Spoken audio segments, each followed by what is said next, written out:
game, up 21-0. Your defense caused one of those. And I think it's just kind of important that you get out to quick starts in games where you are the superior team. It is, and we've been able to do that. It starts with the special team starting the game, creating field position. Whether it's the offense or defense taking the field first, has been able to start fast and execute early. After those first two possessions, whether it's whatever special teams takes the field first, and then offense or defense has been able to go out and build off of that field position. And then we just start playing complementary football from there, and it just really pours on. It's going to be really interesting to see how we're able to respond whenever it doesn't happen that way. It's not a perfect world. There are some good teams coming down the pipe, and we'd like to start fast the way we've been doing, but in the coming weeks it'll be a little bit more difficult, and so I'd like to see how we can respond to that. I know talking to you after the game was like after the defense got a stop early in the second quarter, about 2 minutes into the second quarter, Ashdown had put a pretty good drive together, got inside the red zone, and then fumbled a ball, and the defense hopped on it and recovered it at the 14-yard line. And so as a coach, you're like, hey, maybe we can put a sustained drive together and drive down the field. First play, 86 yards. Orion Roberts catches a little swing pass, breaks a tackle, tiptoes down the line. The quick strike has been there for you. Yeah. And I know from the game standpoint, hey, 7 points, let's get them on the board at some point. I know you'd like to see a sustained drive because you're going to have that, and that's probably where those practices that you talked about in the middle of the week come in handy. Yeah, and the thing about it is it's not like we're just taking shots down the field. Right. It's just the overall execution of those plays that are plays that you should be able to sustain some drives with. But we're executing so well through those plays that it's busting big. And once we get into open space, we've got guys that can really break it open and get loose. And so that's just what you're seeing. But it's just really good execution overall from the offense. And starts with offensive line. Quarterback gets the ball to our playmakers, and our playmakers go do what they do. And so it's we haven't ran a whole lot of just specialty plays. We haven't ran a whole lot of gadget plays. It's just normal plays that we're executing really, really well.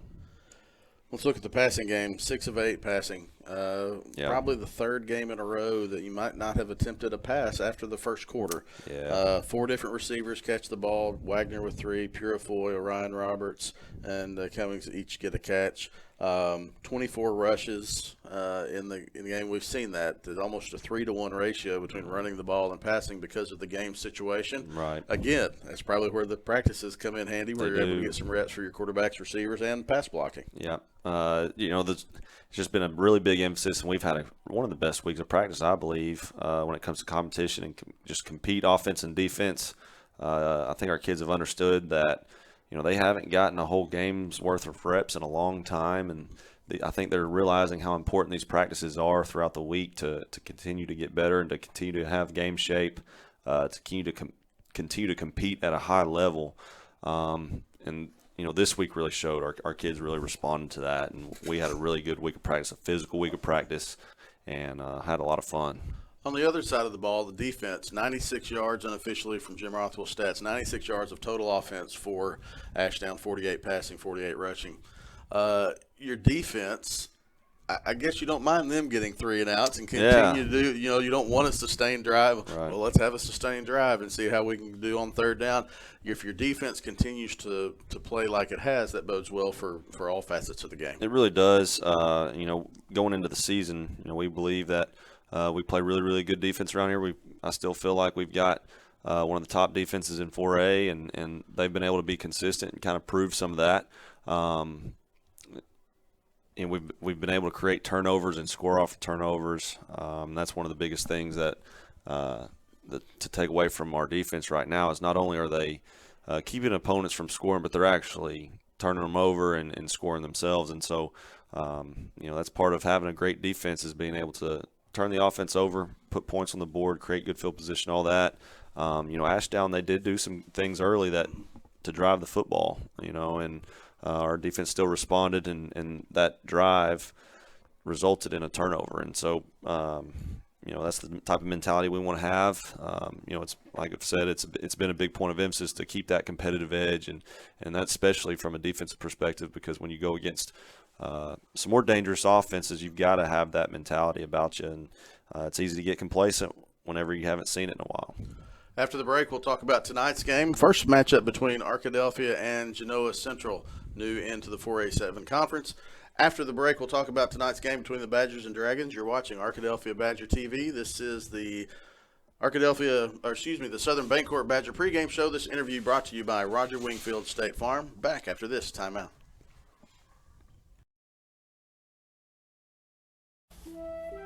Locally owned and operated, Welch Funeral Home has been serving the Arkadelphia community since 2005. Our goal at Welch Funeral Home is to offer every family that will allow us to serve them the most caring, dignified, professional service at the most affordable price. With over 40 years of experience in the funeral home industry, owner Tim Welch and Welch Funeral Home have also been longtime supporters of the Arkadelphia Badgers and Lady Badgers. Contact Welch Funeral Home at 870-230-1400 or visit them at 202 South 4th Street near downtown Arkadelphia.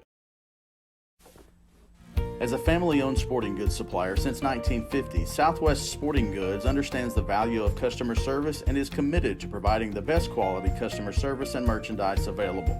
Southwest Sporting Goods is located in Arkadelphia, but also has salesmen that cover the entire state of Arkansas to help ensure that their customers will receive the best customer service and pricing that can be found. Southwest Sporting Goods, located in downtown Arkadelphia, supporting the Badgers since 1950. Go Badgers! Under perfect conditions, your car traveling at 65 miles per hour can stop in about 300 feet. That's the length of a football field. But a fully loaded tractor trailer, one that weighs 80,000 pounds, will take 2 football fields to stop. And that's if the driver is rested, paying attention, and the truck and load is properly maintained. If you're in an accident with a big truck, call 1-800-CAR-WRECK. Get the experienced team that's going to be on your side, by your side.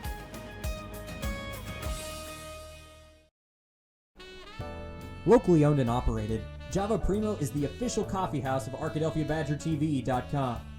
At Java Primo, amazing coffee is just the beginning. In addition to coffee, drinks, and desserts, we also have wonderful options for breakfast, lunch, and dinner. Shop our gift selection 24/7 online at javaprimo.com or visit us on Main Street in historic downtown Arkadelphia. Java Primo Coffee House, Cafe, and more says, Go Badgers! Welcome back to the Southern Bancorp Badger pregame show. Chris Babb with Arkadelphia head coach Trey Shucker. Each week from now on to the end of the season, this interview brought to you by State Farm Roger Wingfield. Visit them on Pine Street. Give them a call Monday and let Roger Wingfield help you out with your insurance needs. Glad to have Roger getting the agency live and going on November 1st. And the legacy of Austin Wingfield lives on, and congratulations to Roger, Kadra, the rest of the family, and the staff there. Coach, let's take a look at our players of the week from last week against Ashdown. Offense, Braxton Fairchild. Defense, Kelton Wilson. Special teams, Seth Molinari.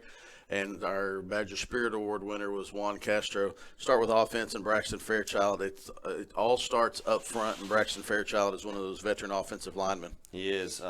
It always starts up front. Braxton's a senior left tackle for us. Our offensive line has been playing a really high level, really dominating the line of scrimmage in the run and pass game. And, it really showed with him Friday night. Those guys up front don't always get the glory of the touchdowns and celebrating with the ball in their hand, but it really starts with those guys up front, and he had one of his best games Friday night. Defensively was Kelton Wilson. I remember a deflection in the end zone for Kelton, one of Ashdown's opportunities they had in the end zone. Kelton Wilson, defensive back, your defensive player of the week. Yeah, had multiple PBUs, pass breakups over the course of the night. Ashdown threw the ball a little bit more than what we've seen in past weeks and in previous years with Ashdown. Kelton was right there in coverage, did a great job covering the receivers. Pass breakups, he also had some really nice tackles in open field, and then also was able to come downhill and make a tackle for a loss. And so when you've got cornerbacks that are able to tackle well along with playing really well coverage, that's really special. He's a junior. he's just been able to take some really good strides over the course of the season through these games, developing confidence. It's starting to really come out in his play right now. And special teams, I don't know if a kicker has ever gotten as much talk on a broadcast, maybe even in our coaches' shows, as Seth Molinari, still excelling at point after touchdown, extra points. Hadn't attempted many field goals, but has made those. And then we talk about his kickoffs. He's getting plenty of practice on those. I don't think we ever talked about kickoffs and cover down teams as much as we have this year, but because they're getting so many reps. But talk about Seth Molinari. Yeah, in the coaching world, some people like to say that special teams is 30% of the game, and when you really break it down, it's really not not truly 30% of the game. But in the past few weeks, it probably has been closer to that based off of our offense hasn't ran very many plays to score. Right. Our defense is getting the other offense off the field pretty quickly. And so we're on the field a lot when it comes to special teams right now. I think we probably are as close to that 30% of the play snaps in a game as we've ever been. And so Seth's been a big factor of the game. When it comes to his kickoffs, he's putting the ball in good spots for a cover down to get down. And then our PATs, he's don't want to jinx it or talk about it too much, but he's 100% on his PATs. You're not an announcer, so it's not an announcer curse. You're a coach, you can say it. Yeah, but he is. He's perfect on the year for his PATs as well as his field goals. He's made 3 field goals early. I know those were in the non-conference games, but I'm knocking on wood right now. He hasn't missed, so we gotta keep that. Let's take a look at our Badger Spirit Award winner, Juan Castro. Yeah, Juan Castro is a junior high manager for us, but he's really been a contributing factor to our Friday night games. Travels with us. He's at home games with us. Just everything, all the things behind the scenes when it comes to setting up the field, breaking down the field after games, getting, we were at Ashdown last week, getting the field cleaned up after the game and loaded up onto the trailer. And when we get back, he sticks around after the players are already getting out of here, getting everything off the trailer and put up the way it's supposed to be. And he's still just a junior high kid for us, but he's really taken on a role for our high school as being a high school manager, and he does it twice a week with our junior high, and then turns around Friday night and does it with our high school also. Just a great member for our Badger Spirit Award. Congratulations to all 4 of those. We move on to tonight's game. Is Genoa Central. The Dragons, first year in Class 4A, got put in 4A 2 cycles ago and played 8-man football, so back to 11-man this year, struggling on the season, 0-8. I remember talking to you earlier in the week, though, and you said just hats off to those guys for coming out and competing and actually and playing hard when they have the opportunity to play on Friday nights. Yeah, and we're so glad that they're playing 11-man football, and it allows us to have a full schedule, which we haven't had in a long time. It takes a lot. You've got to really love football to be a part of what some of those kids over there have been through this season, and I don't say that disrespectfully. I say it in the sense of, I commend them for sticking it out and finishing a season and coming to work every day to try to get better and compete. And, there's a lot of kids out there that don't do that, something that we don't see in society a lot of these days. And, failure can drive a lot of people away from things, and these kids have not done that. And so that's why I commend them. What are you going to see offensively, defensively from Genoa as we wrap up our time today? Yeah, offensively they're going to be running the spread, and then they will get under center and run some power eye things. So they're multiple offense. Defensively they're going to be multiple as well. They'll get into a 3 front, they'll get into a 4 front in some different situations, but playing cover 4 behind it, just trying to keep everything in front of them, take away the big play, try not to get beat down the field, ball in the air. So, they're a young group. They're a bunch of sophomores, juniors on the field. They don't have many seniors. I think they only have 8 seniors on the field. So, they're a young group, and they've got a bright future ahead of them.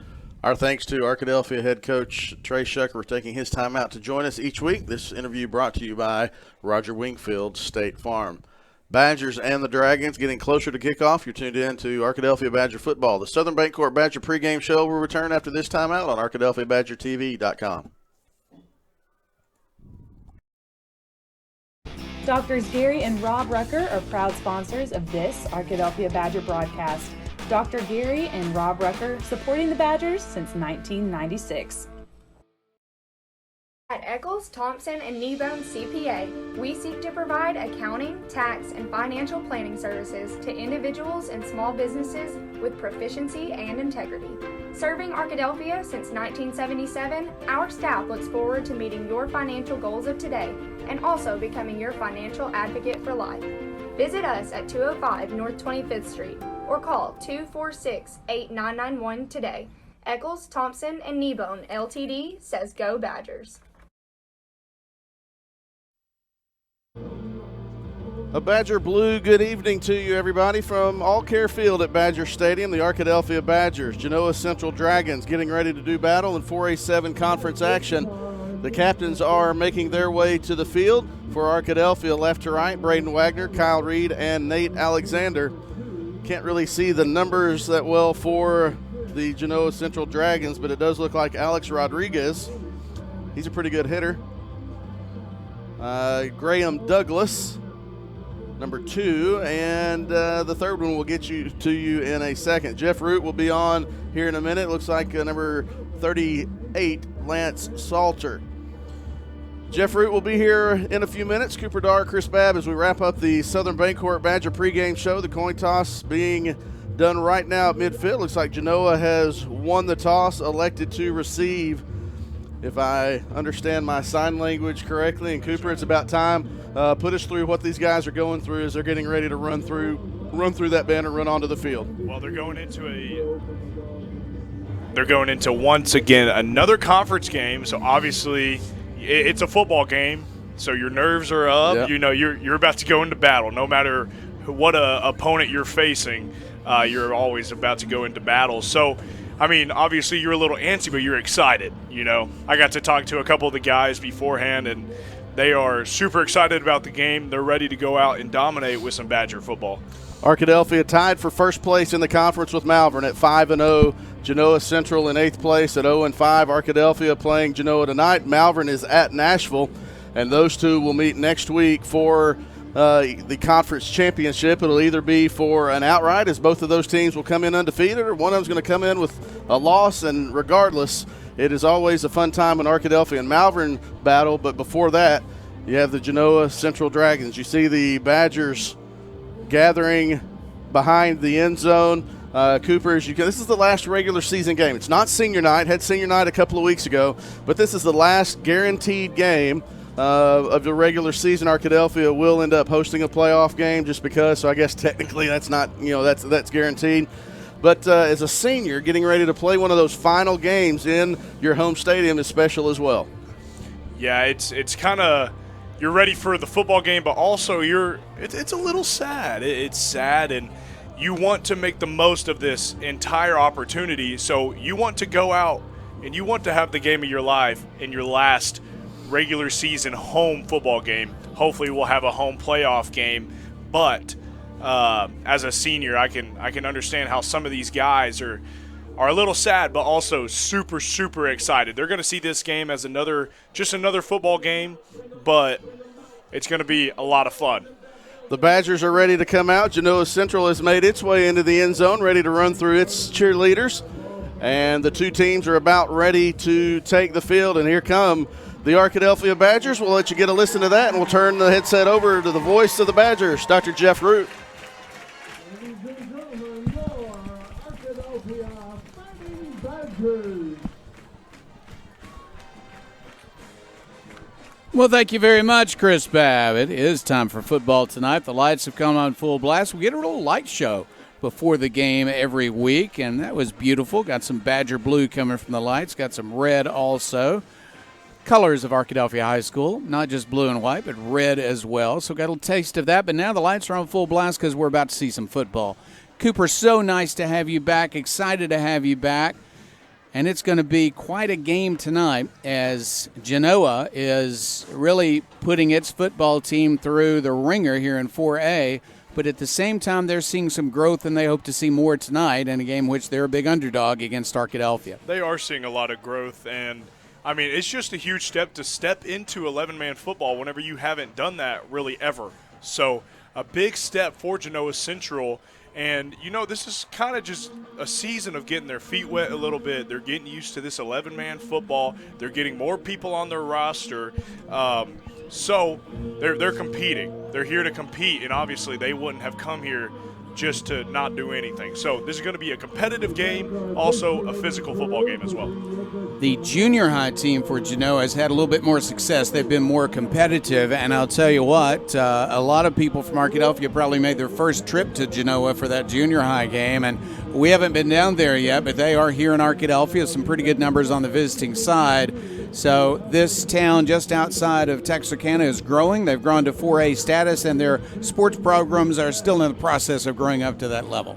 Yeah, they're still growing, but Arkadelphia's been around for a while. So they've seen some people come in. They've seen some people leave the 4A conference. So this is kind of just another battle for Arkadelphia and another one that they are ready to rise to the occasion. Genoa is set to receive the kickoff. Arkadelphia is set also. Seth Molinari, the outstanding kicker for Arkadelphia, is ready to put a foot into it. A couple of deep men to receive. They're going to send 3 men deep looking for it, but it always goes to the corner, so we'll see if that will happen again. He's just done a great job of kicking off, kicking extra points, and he has hit a few field goals this year as well. Line drive shot, but it'll go all the way to the 10-yard line, return to the 15-yard line, to the 20, and tackle before he can make it to the 20-yard line is Genoa Central. First down and 10 at the 19. For the Dragons. Arkadelphia's number 12 makes. So Genoa brings in a quarterback that they have a lot of faith in, a guy named Riley Harris. We'll see if he'll get the start again tonight. They've got some younger players on this squad, too. Harris is a junior, but they do have a few seniors. One of those, Graham Douglas, we might see on offense. He is a receiver and a running back. He was one of the captains tonight for Genoa, along with Gray Wallace, who is also a good wide receiver. So Harris lines up at quarterback, and he will hand off on the first play, and there's a hit, not much of a gain, carry by Graham Douglas. I like the offense that they're running here as well with Genoa Central. They got 2 running backs there in the back with a quarterback, and they have a lot of different options that they can run with this. They can run different powers, different counters. They can have a running back block for the other running back. So this is a really good offense that we're about to see with Genoa Central. A lot of good scheming. Genoa does huddle. Not every high school team huddles anymore, but they do that, and they're going to use a lot of play clock because to their advantage would be a quick game in terms of fewer plays, especially for Arkadelphia's offense. They'll line up in the backfield, 2 running backs, but each side of the quarterback, and Harris is the quarterback, wants to hand it off, but nobody's there, so he's going to be forced to run, and he will make it just back to the line of scrimmage and nothing else. That was a broken play. Tackle was started by Reese Campbell right there. Good job all the way back from the linebacker position. So great job by the D-line making that kind of play happen, but Reese really making the play there. 2 running plays, no yardage so far for Genoa. 3rd down, 10 yards to go. Harris can throw the ball. We might see it happen here at the 19-yard line on 3rd down and 10. Long huddle again. They want to let some clock run. That's part of the game plan. Douglas next to his quarterback. 1 back formation this time for Riley Harris, the quarterback, and he does want to throw the ball. He looks to his left now. He wants to run, and he will fire the ball downfield and incomplete. He threw it into the Arkadelphia sideline. 4th down and 10 on the way. And with just the defensive line that Arkadelphia has, they've been dominant against every single opponent this year. They've had multiple sacks, multiple hurries on the quarterback, so I wouldn't be surprised if we see a lot of punts tonight because of how dominant the defense has been for the Badgers. Arkadelphia looking for good field position now. The punter on the field is Lance Salter, also one of the captains tonight. He will punt the ball away for Genoa from their own 19 on 4th down and 10. Good snap, and he will get the kick away. It's a line drive shot. That's returnable for Wagner from the 40s up to the 35, the 30, spun around, and he'll be tackled at the 28-yard line, but great field position for the Arkadelphia Badgers. Great field position, and we see this big offensive line for the Badgers getting ready there at the 30-yard line. They're kind of huddling. They're going to get ready. They just like Coach Shucker said in our Inside Badger TV show, Inside Badger Football on Mondays, we kind of have these first 5 plays kind of scripted, so I'm interested to see what this offensive line does, but the entire offense does as well. Nice conversation on the sideline with the offense before they come out. They'll come straight out and line up immediately. Arkadelphia will have its sophomore quarterback, Bryston McCoy, and he will pass immediately into the flat. It goes incomplete, though. He tried to get it out there quickly to Orion Roberts. Looks like he might have had something wrong with his pads, kind of messed him up a little bit. So first play jitters a little bit, but now that that's out of the way, let's see what they do right here. 2nd and 10. The running back is the senior Kyle Reed. Roberts in motion, and now flags go down to stop the play. Going to be a false start on Arkadelphia, and the Badgers off to a bit of a slow start offensively. This drive started at the 28-yard line of Central, and it just backed up to the 33. It's 2nd down and 15. Badgers to the line of scrimmage. You can hear the crowd in front of us, not real vocal yet, waiting for a big play by this offense. Here's a running play. There's some room. Up to the original line of scrimmage and more. He's got a lot of yardage. To the 15, to the 10. Kyle Reed in the end zone. Touchdown, Arkadelphia. As we see the lights dancing, we see Kyle Reed celebrating a touchdown. That was in 3 plays, if I'm not mistaken. 3 plays, and we've seen a lot of Kyle do that this year. So great job by Kyle Reed and the Badger offense. Yeah, they had an incomplete pass, motion penalty, and then the second play that actually counted as a snap, touchdown by Reed. So Arkadelphia very strong on the running game here early. Extra point attempt by Molinari is up, and as always, it is good. So it is Arkadelphia 7, Genoa Central 0, 9:49 left. We're in the first quarter tonight. This is Arkadelphia Badgers football. The Board of Directors at South Central Electric Cooperative believes in the necessity of high-speed internet access in rural South Central Arkansas. South Central Connect was created to fulfill a need other internet providers were not able to provide in our area. South Central Connect, through our local cooperative, brings the necessity of internet service to your house, much like they did electricity in the 1930s. Sign up today at southcentralconnect.net or call 855-269-3429.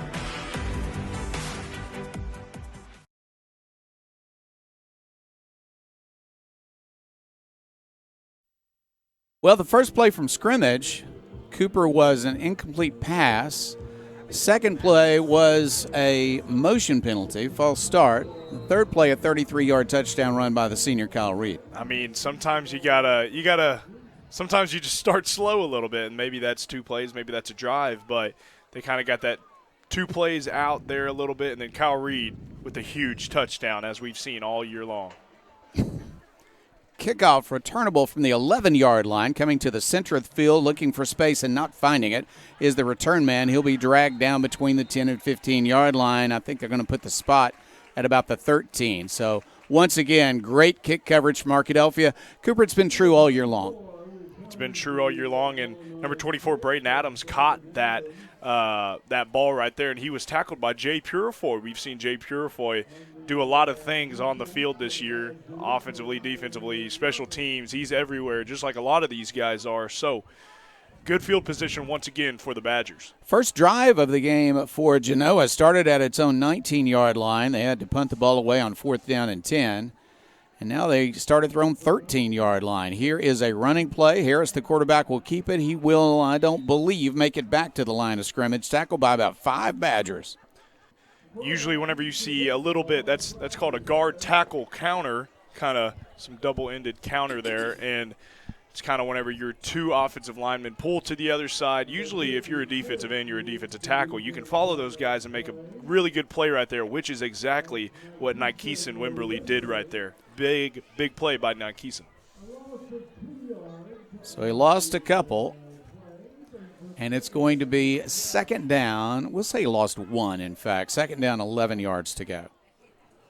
Coming to the line of scrimmage is Genoa, looking for positive yardage for the first time in an offensive play here early in the game. I formation this time. They do change formations. There's a quarterback sneak. He'll make it back to the original line of scrimmage. Maybe he'll make it to the 14-yard line, but it's third down and long. I wouldn't be surprised if we see a little bit more options with that, as they had two running backs, one offset there to the left a little bit, but also I think an eligible tight end there on the right. So they got a couple options out of that I formation. They've been in the spread. They've had trips, but as they're going to be bouncing back and forth from the I to the gun to spread, they're going to have a lot of different options to have right here. Third down and 9 yards to go. Ball at the 15-yard line. Well, between 8 and 9, we'll say. Passing situation. Back to pass, all kinds of rush on. There's a nice screen pass, though, and some yardage up to the 20-yard line, up to the 26-yard line. What a good call. All kinds of Badgers coming at the quarterback, but they were looking for that and threw a pass complete to B.J. Cawley. That was really good by the Genoa Central offensive line. They did their 2 or 3 kick sets, and they got out of there really quick, and it was kind of a wide receiver screen right there. So really, really good play by Genoa Central. First down at the 29. That was a 14-yard play. Nice work. Back to pass again, looking for someone to throw to. He is in trouble. He will not make it back to the line of scrimmage. There's a sack on the play to get him on the far sideline. He was tackled by Quintavian Morris, linebacker once again. He's a junior. We've heard a lot of his name. We've heard a lot of Jay's name. We've heard a lot of people's name, but great job by number 2 right there. Loss of 3 on the play. And it will be second down and long. Genoa Central looking for a receiver that time, not finding one. Boy, that screen pass worked beautifully and got him a first down, but now backwards on the first play with the new set of downs. Second down, they need 13, closer to 14 yards for a first down. They'll line up this time with a one-back formation. They've been changing the formation. Here is a running play, but again, Arkadelphia is just ready for it. This is a strong defense, and they are lining up to tackle the running back before he can make it back to the line of scrimmage. Although he got a little bit of positive yards back to the original line of scrimmage. That's a pickup of 3 yards on the carry. You said strong defense, but they're also a smart defense, and they're reading their keys here. They're trying to pull a couple guards, pull a couple tight ends, maybe even the halfback right there, the sniffer, as some of the guys call it. So they're reading their key, they're following their guards, and kind of looking for some tendencies here as well. Third down, 10 yards to go. Arkadelphia looking to stop Genoa Central again, and they're going to do it. That's a good run, but not enough for a first down. He got extra yardage after the first hit, so a good tough run on the inside. But he stopped at the 35-yard line. That's well short of the first down. In fact, they'll mark it just past the 35. We'll call it the 36 for a gain of 6 on the carry, but it's still fourth down and 4. They are not showing yet that they're going to punt the ball, but one would expect that to happen. Quarterback lined up. 2 running backs to each side. Would they dare go for it? Fourth down and 4. They will. They're going to throw the ball to the flat. It is complete, and they're going to mark it for a first down at the 40. What a nice play. They needed 4, and they got 5. Looks like that pass was completed to number 21, Sullivan Wallace. Good play. He followed that ball in. Got tackled. Good spot as well. So, first down for Genoa Central. What a chancy play on fourth down and 4, but a good pass, a good catch. They got 5 and a first down at their own 40-yard line. Riley Harris with some enthusiasm now, some confidence, but a high snap, and he's in big trouble. They're going to sack him for a large loss back to the 32-yard line. Goodness gracious, high snap, and he didn't recover from it because Arkadelphia doesn't need much time to get into the backfield tonight. Malachi Hamilton kind of leading the charge for that sack right there. That loss is 8 yards. It's second down and 18.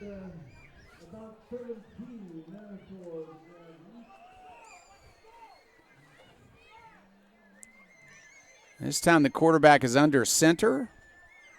Different formation again. They're going to fake a handoff. He wants to pass. He's got receivers downfield. He throws an incompletion, almost intercepted at the 39-yard line. Really good defense. Almost intercepted by Maddox Finley. Oh, number 0, my apologies. Reese Campbell. I was about to say Maddox Finley. Man, he's playing defense now. No, that was Reese Campbell, so great job by Reese. Third down, very, very long now. They need 18 for a first down. Tough situation. Arkadelphia is going to be coming after the quarterback, one would expect. Now, they did have a good screen pass earlier for a first down, but they got to have 18 yards this time. So let's see what they can pull out of the playbook to pick up 18 on third down against this defense. Under center, the quarterback this time will fake a handoff. He's under pressure. He's going to be sacked again, this time back to the 27-yard line. A little attempt at deception did not deceive anyone. I'm sure at some point we'll see a couple tricks come out, try to get some positive yards and potentially a touchdown for Genoa Central. But the Badger defense being dominant once again. That's a loss of 4 more. The quarterback, because of the sacks, has negative 14 yards so far in this game, and it's fourth down and so long. This time they will punt. They'll send the punter on. Arkadelphia looks like they want to come after that punt. They will come after it. Will not quite get it, though, and Wagner will call it fair catch at the 50-yard line. Good field position for Arkadelphia. You got to figure that Genoa Central got a little bit of success, though, with the first down, with their huddling. They're able to take some time off the clock. They're seeing some time come off, which is good for them because they take a lot of time in their huddle pre-snap. So we see Genoa Central getting some positive yards. So they are doing better and better as we see in the drives, the 2 drives that we've seen thus far. So I'm interested to see the rest of the drives Genoa Central has. Arkadelphia begins at the 50-yard line. On the last possession, Arkadelphia started at the 28-yard line of Genoa Central after a good punt return, and they got a touchdown on a 33-yard run. Here is a pitch, and this is Purifoy, really good speed, to the 45, to the near the 50, and he's going to be pulled down just short of the 30. I should have said 30. He wasn't running backwards, was he? So at the 32-yard line, it's going to be first down Arkadelphia. Big-time run. Yeah, and that was Orion Roberts. Huge play right there on the outside zone to the right. All right, Roberts with the run. To the 32-yard line, first down. They'll throw it into the flat. That ball skipped a bit before it got to the receiver, incomplete. You know, we haven't seen that just a ton from McCoy, so obviously kind of getting warmed up for the game. We haven't seen a lot of that come from McCoy, so I'm sure he's going to make a couple adjustments here in the booth, but also for the rest of this drive. Second down, 10 yards to go for Arkadelphia. Badgers in good field position. They want to take advantage of it. This time it is Purifoy. He's going to go to the far side and make big yardage. That's a first down near the 20-yard line. What I really liked right there, Purifoy had a huge run, but also that wasn't able to be happen without Kyle Reed blocking. He can run the ball, but also he can block. So great job by Jay. 13-yard gain, first down Arkadelphia. McCoy is back. He'll fire it this time. That's a completion. Good yardage inside the 5 to the 4-yard line.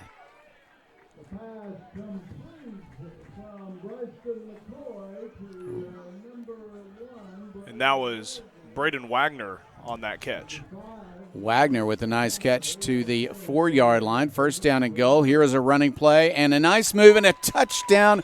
Arkadelphia with its second touchdown tonight against Genoa Central. 2 possessions, 2 touchdowns. Can't do it any better than that. And Jay Purifoy getting that touchdown, kind of looking like it was going to go outside zone to the left, but he cut it up the middle, kind of made it an inside zone play, more inside there. So great job. Molinari is now going to come out to kick.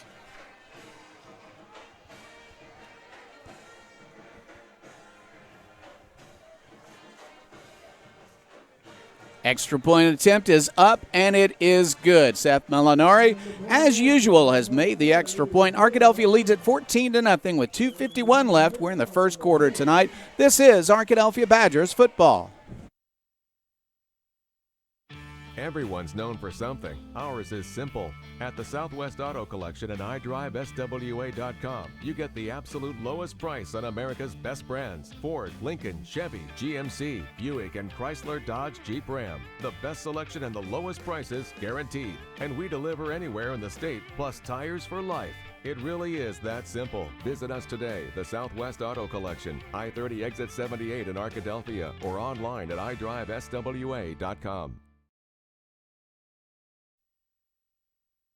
Philadelphia up 14-0. The Badgers have had 2 possessions. Cooper, good field position in both of them, and they turned them into touchdowns. Good field position, and obviously that's good turnovers, which, just like you said, good field position, making a lot of touchdowns. You got to win the turnover battle. You got to win the explosive battle, and that is exactly what the Badgers are doing tonight. And we've talked about that a lot with Inside Badger Football with Coach Shucker. Winning those 2 battles, you're going to win a lot of wars in football games. Another good kickoff to the 10-yard line. Return from there. He'll come up the sideline and be hit extremely hard on the sideline. Good to see that he's going to get up. Hit on the play with the return was Graham Douglas. Big hit on the sideline. He did cross the 20. It was the best kick return of the night for Genoa Central, but by far the hardest hit of the night so far. Just sent him down immediately. He's all right, though. That's the good news. That's what I've seen a little bit about Genoa Central. They've been hit a couple times, especially the quarterback, especially the guy that just received the ball right there. They get up quick, so I know they probably teach that over there with their coaches. So props to those players, but also to the coaching staff over there. Officials having a conversation. We kind of wondered about the hit, but it was in fair territory, so let's see if the official is going to make an announcement here. He looks like he wants to. Going to be a call against Arkadelphia. And they're going to mark off just a 5-yard penalty, and not on the hit, I guess. Going to put it at the 30-yard line. 1st and 10 from the 30-yard line for Genoa Central.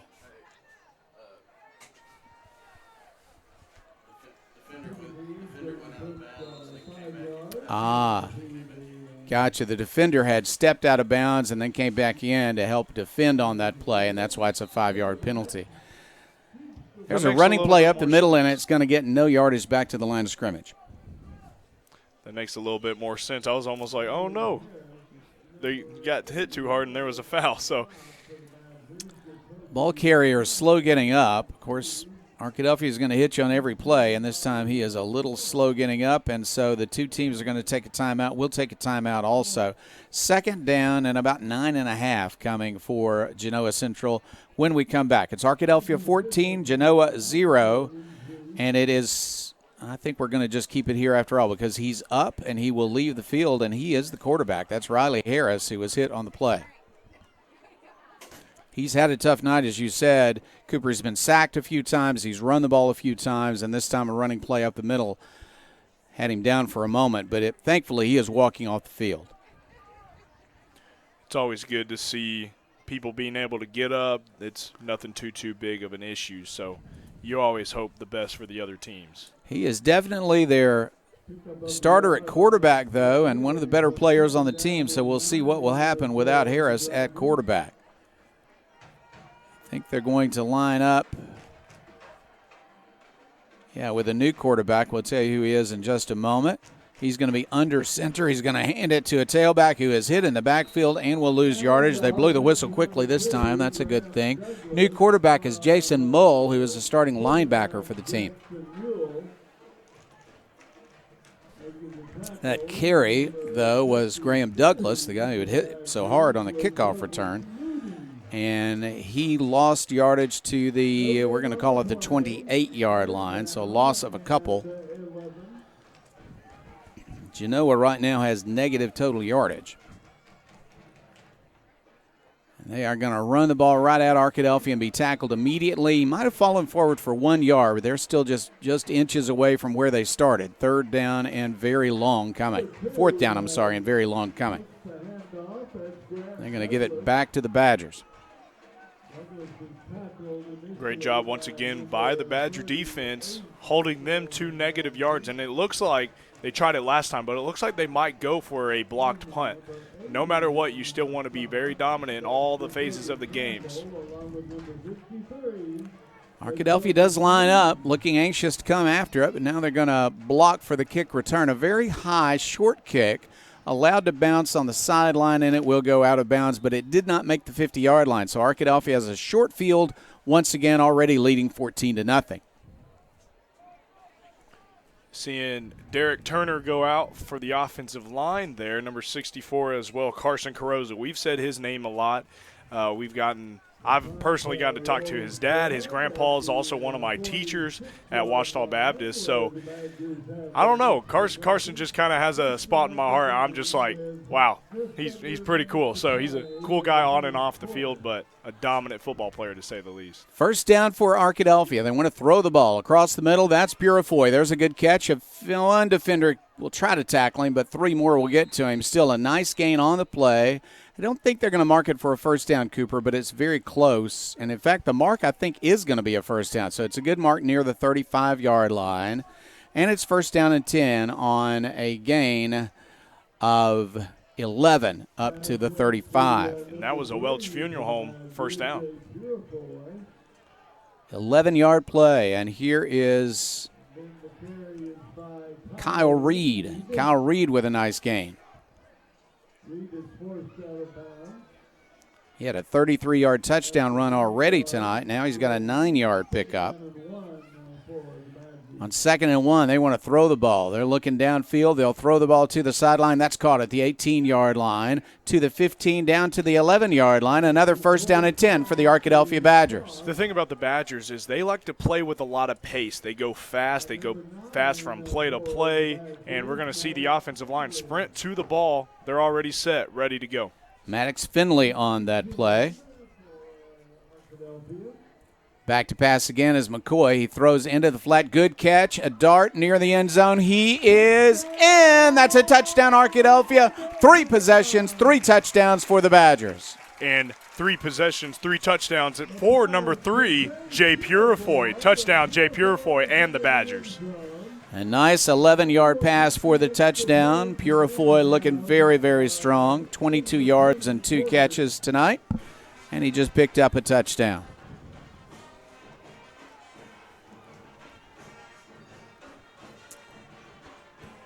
Here is an extra point, and as usual, that is good. Seth Molinari is just automatic. It's Arkadelphia 21, Genoa Central 0, and that is the last play of the first quarter. Thank you, Taylor King Law, for that first quarter, and it will be Turner, Rogers, Manning, and Plyler coming to you as our sponsor for the second quarter when we come back. Arkadelphia 21, Genoa Central 0. Second quarter action coming your way next. This is Arkadelphia Badgers football.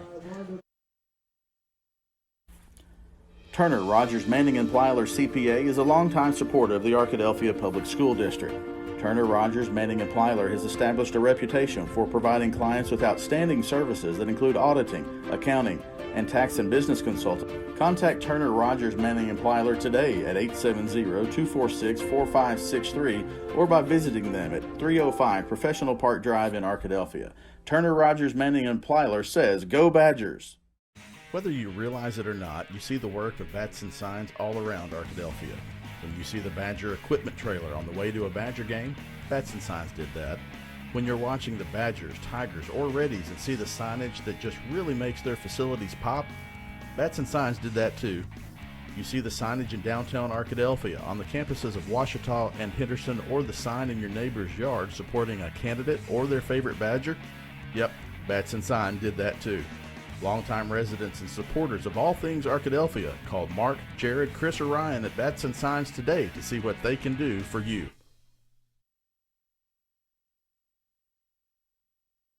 It took 57 seconds off the clock, and it gives Arkadelphia a 3-touchdown lead. First play of the second quarter is a kickoff return for Genoa Central, and there is a hit at the 15-yard line. He's going to make it out to the 16, but no farther than that. That kick coverage good all night, as usual, for Arkadelphia. And number 5, Jorge Herrera on that reception on the kickoff return for Genoa Central. Well, let's see if Riley Harris is okay and can come back at quarterback. They had to change quarterbacks after he was hit on the last drive. I do see Graham in. He is a running back, and I think I do see Harris back there as well. So Riley Harris, good to see, is okay and back in the game.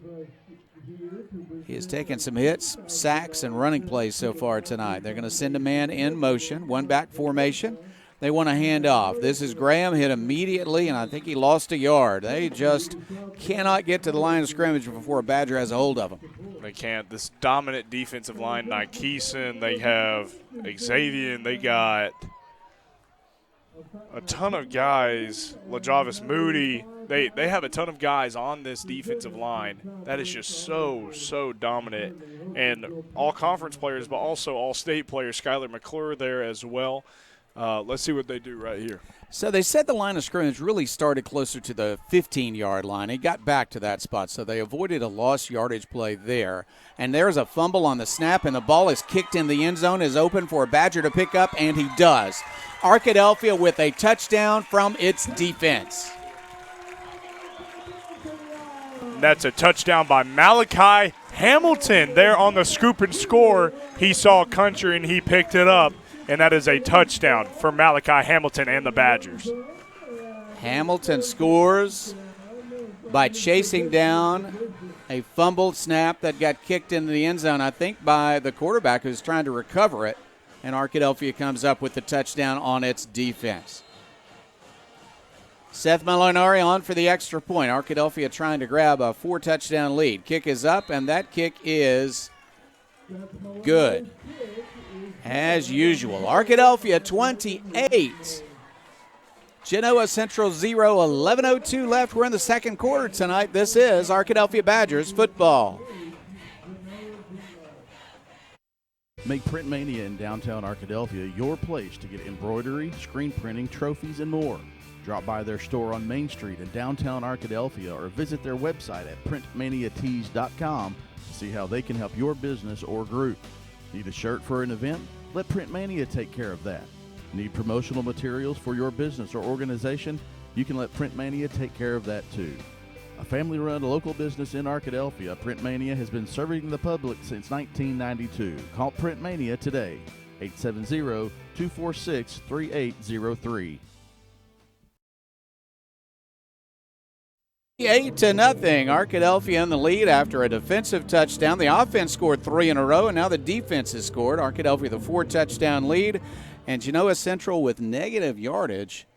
Amazing, because they just picked up more negative yardage on that fumble and then the return by Arkadelphia in the end zone. Here's a kickoff return coming to the middle of the field. You're just not going to outrun the Badgers trying to return it to the middle of the field, and they're not going to make the 20-yard line again. They haven't been there all night against this Arkadelphia defense. On the return was Easton Bright. So Arkadelphia sends its defense right back out there saying, give us another touchdown. Kind of the same field position, a little bit of the same area. So kind of put some pressure on Genoa Central kind of being backed up into their area. I'm interested to see if we see another fumble again. 18-yard line, first down and 10 for Genoa Central. Riley Harris is the quarterback. I formation, he's under center this time. They're going to give it to the tailback. He's looking for space and finding it this time. There's a good run up to the 24-yard line. Best run of the night for Harris. I'm sorry, not Harris, but for his running back, Graham Douglas. Pickup of 5 on the carry, second down and 5 coming. Again, Genoa's got no reason to hurry, so they're in the huddle. They're going to talk about it. They're going to run some play clock, and then they're going to snap it. Handoff again to the tailback. Fullback blocking for him. He gets positive yardage, but not enough for a first down. Third down coming. The best 2 runs, though, have been right at Arkadelphia's defense with fullback leading out of that I formation. We saw pulled him down at the 28. We saw a little bit of style different style of blocking there. Looks like the right side decided to go with a tight end, but also the tackle going with a cut block, which was very successful, which making that run very, very successful. I said 28, really the 27 we'll call it. And they're going to need about a yard and a half for a first down. Third down coming for Genoa Central. Ooh, that's going to be a penalty of 5 yards on somebody. Going to be a false start on Genoa Central. Back them up by 5. They had third and short finally, and it backs them up by 5. I mean, you just can't let the Dragons beat the Dragons. You got to kind of just be ready. You kind of practice for these different scenarios, but it looks like the Badgers, you're not really allowed to yell at the other team, kind of signifying a cadence of any type. But you can move different positions. You can move from a 3 to a 2-eye and kind of get some of the offensive line offsides. And if you are an offensive lineman for Genoa, you're certainly worried about how to block this defensive line of Arkadelphia. They've had trouble with it all night long. Now we got movement before the snap, and it's going to go again against Genoa. They're going to back it up, and now it's going to be third down and more than 10. That really is tough for Genoa. Third and short, and then 2 mistakes to cost them 10 yards. You just can't let that happen if Genoa Central is having a lot of success here in this drive, but the last 2 plays have been not very good. 2 good running plays. Fullback blocking for the tailback. They had third down and short. Now it is third down and 12. They're going to have Harris look downfield. He's got to hurry. He'll throw it to the sideline and throw it incomplete. So it's fourth down and 12. Once again, Arkadelphia is going to get great field position. Looks like that was intended for number 38, Lance Salter, for Genoa Central. Lance has been everywhere on the field. He's doing all the things for Genoa Central and the Dragons. Braden Wagner back to receive this punt as well. Wagner, you got to feel like Just is itching to return punts tonight, feeling like this might be a night where I'm going to go all the way for a touchdown. He's got that kind of ability. We have seen it. Here's the punt. It's very high, but he could return this one, and he will. From the 38, well, he dropped the ball. It is rolling free, and I think perhaps Genoa has it, and they do. So a very high punt results in a muffed kick and a recovery of that fumble by Genoa. So they're going to have it up the 34-yard line. Genoa's got new life for the offense to come back out.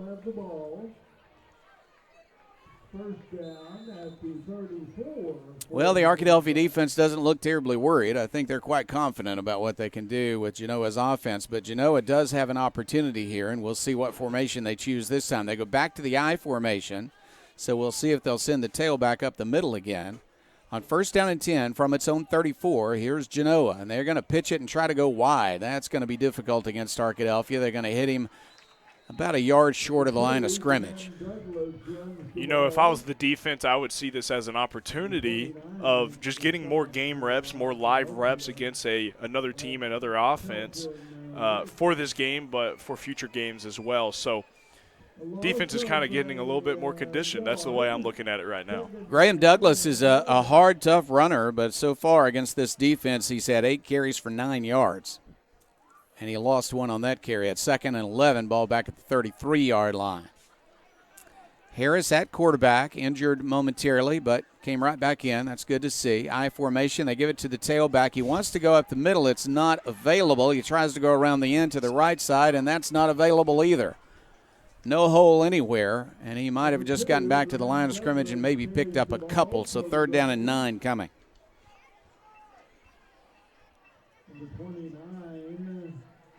All right, what do you do at third and 9? I think you got to figure if they're going to pass, it needs to be a quick throw. It needs to be a quick throw. I wouldn't be surprised if they kind of go with their wide receiver screen that they did earlier in the game. They had a lot of success with that. It looked really good. They got a lot of yards from it as well, so I wouldn't be surprised if we had that or something just a little bit more tricky as well.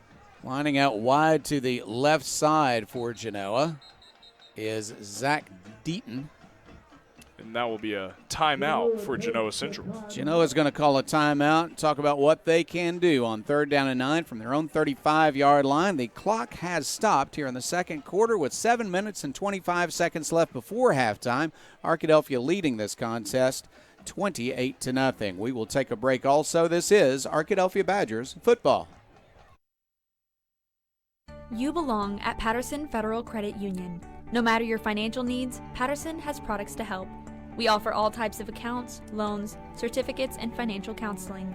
Patterson is also a strong supporter of the Arkadelphia School District.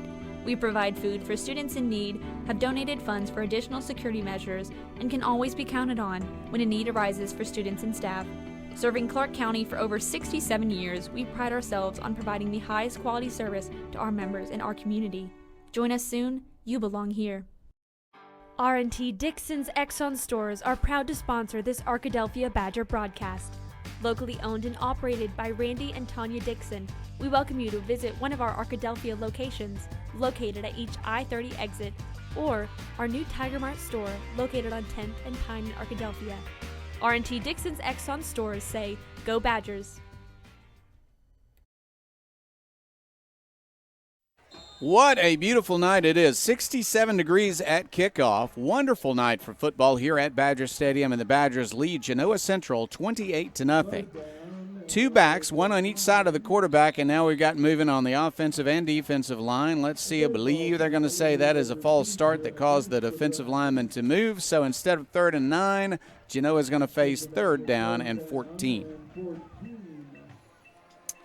You know, that particular thing has been an issue. I'm not sure. I don't think it's like they can't hear. The crowd has cheered for touchdowns, but they're not that loud all the time. I think there's a little bit of nervousness about how to defeat this defensive line. I mean, if I was out there, I'd be nervous going against this defensive line as well. I mean, this is one of the best, if not the best, defensive line in the state. And I'll make that statement for everyone here, I feel like.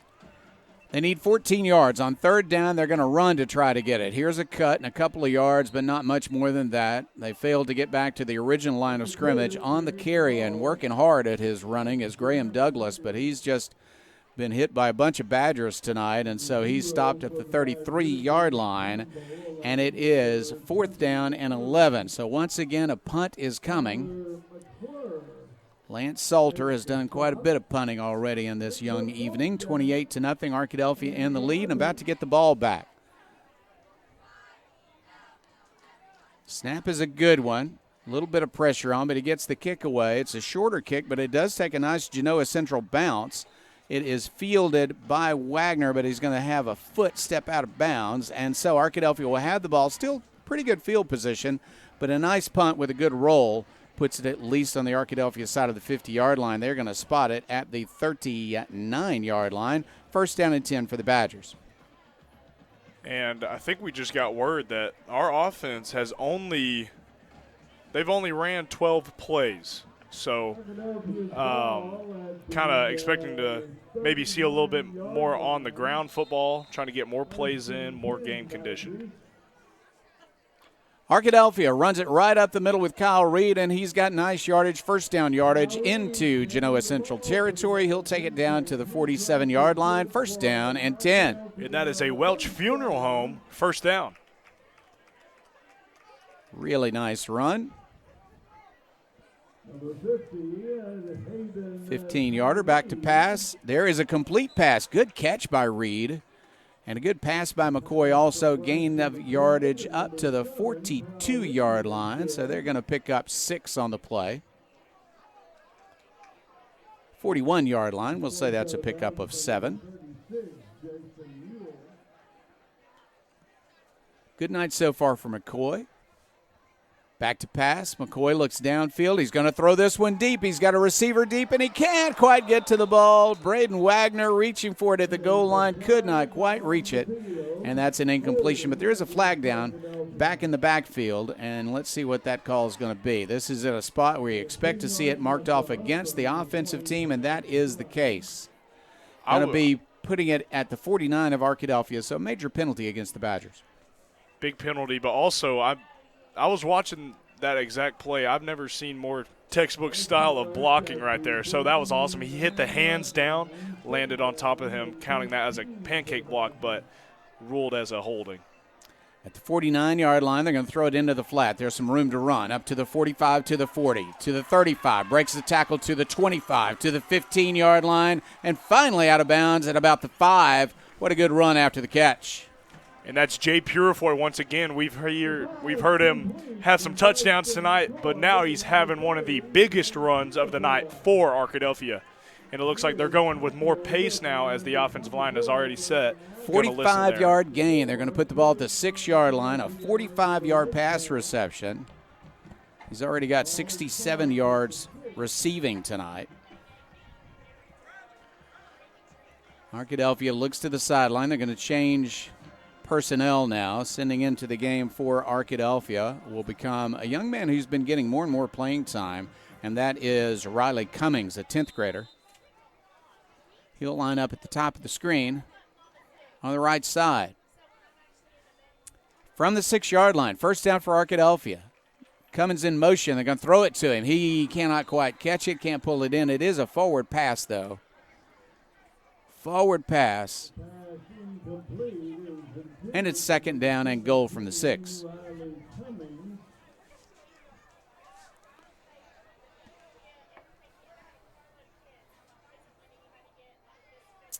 Cooper Arkadelphia has got some good choices here, but part of what they want to do is just work on some of these plays.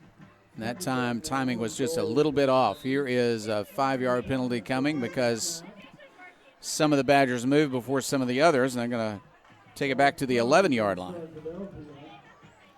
Yeah, they're kind of just seeing what's going to work for future games, but also for this game as well. But also they don't want to give away too much, but they want to run the stuff that they haven't really been able to run yet this season. So we might see a little bit of some different offensive style right here. Riley and Roberts have checked into the game.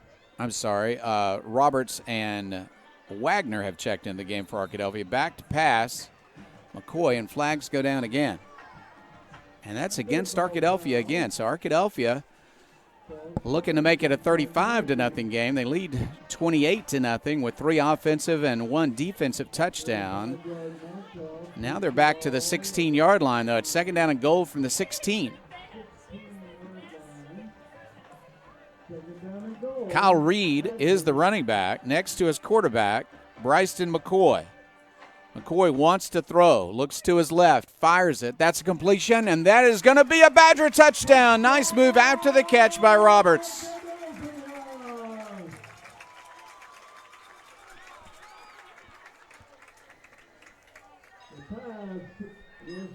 Arkadelphia with its 5th touchdown of the night.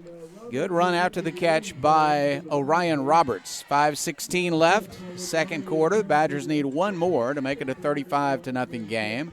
And here's Seth Molinari.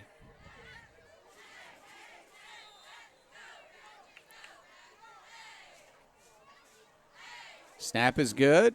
The kick is up, and the kick is good. Whistle blew a little early, I thought, but there's no flag on the play. So it's 35-0 Arkadelphia. 5:16 left. We're in the second quarter tonight.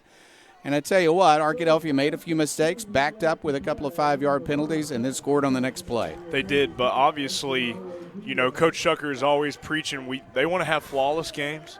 They want to play perfect football. They want to have takeaways. They want to have turnovers. They want to have explosives. And in order to have all those things, we can't have mental mistakes, can't drop balls, can't false start, can't get motions wrong. So there's going to be a lot of film watching even after this game kind of getting ready, as they are already doing it. They're on the sideline with their TV, with the film of the offensive line unit, kind of just preparing and kind of correcting some mental errors that can be fixed very, very easily. We might also just remind people of the rules. This doesn't start the clock running yet. That's a second half thing, the good sportsmanship rule. So it's 35-0, but it's still going to be a regular clock management for the next 5:16 before halftime. Badgers set to kick off. Seth Molinari sends it deep every time, and his coverage team does a great job every time. From the 11, they'll try to cut it up the field, this time near the hash mark. And that's a good return out to the 25-yard line. Best return of the night, and that return came from Easton Brodigan. Xavier Williams was the first one to get down there. Defensive lineman beating everyone down there. He's just an athletic human being, as we see him still stay out there for the defensive line, also for the Badgers. So, As soon as they put the football down, we'll have first down and 10 for Genoa. They're going to put it just on the other side of the 25 to the 26-yard line, we'll say. First down and 10 for Genoa.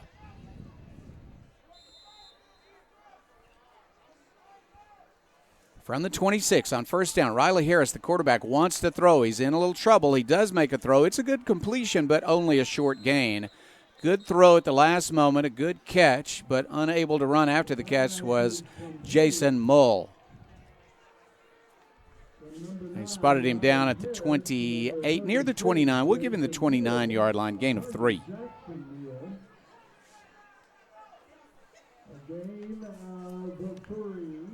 They've had some success in their passing game. I wonder if we'll see a little bit more of that for the Dragons. He wants to throw again, rolling out now under a lot of pressure, and they're going to sack him. Just no chance to set up and throw the ball, and he kept running backwards, so it's a huge loss. Back inside the 20, they're going to mark this at the 18-yard line. Now that's tough. Now it's third down. They got to make it to the 36 for a first down. Arkadelphia defense has its eyes on a shutout tonight. They do. They've done it before. As long as they can stay away from any type of errors or kind of keeping away explosives for the Dragons, we're going to see a donut on the scoreboard. Move the spot back to the 17-yard line, so an even greater loss. Back to pass. Oh, a fumble. Arkadelphia fights for the football. Let's see who got it. It's going to be fourth down, even if it's recovered by the Dragons, and that is the case. He fumbled it into the line of scrimmage, but the Dragons came up with it. Unfortunately, they got no gain on the play, and it's fourth down. 4th and 19.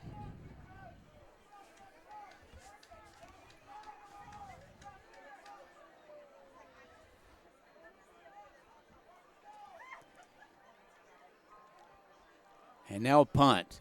Kick is high, end over end. It's returnable for Wagner from the 40. He'll make it to the 35, down the sideline to the 25, to the 20, to the 15. Wagner to the 10-yard line, sets up Arkadelphia's offense once again with a short field. Great field position for the Badgers. He was tackled by number 54, Skylar Bryant of the Dragons.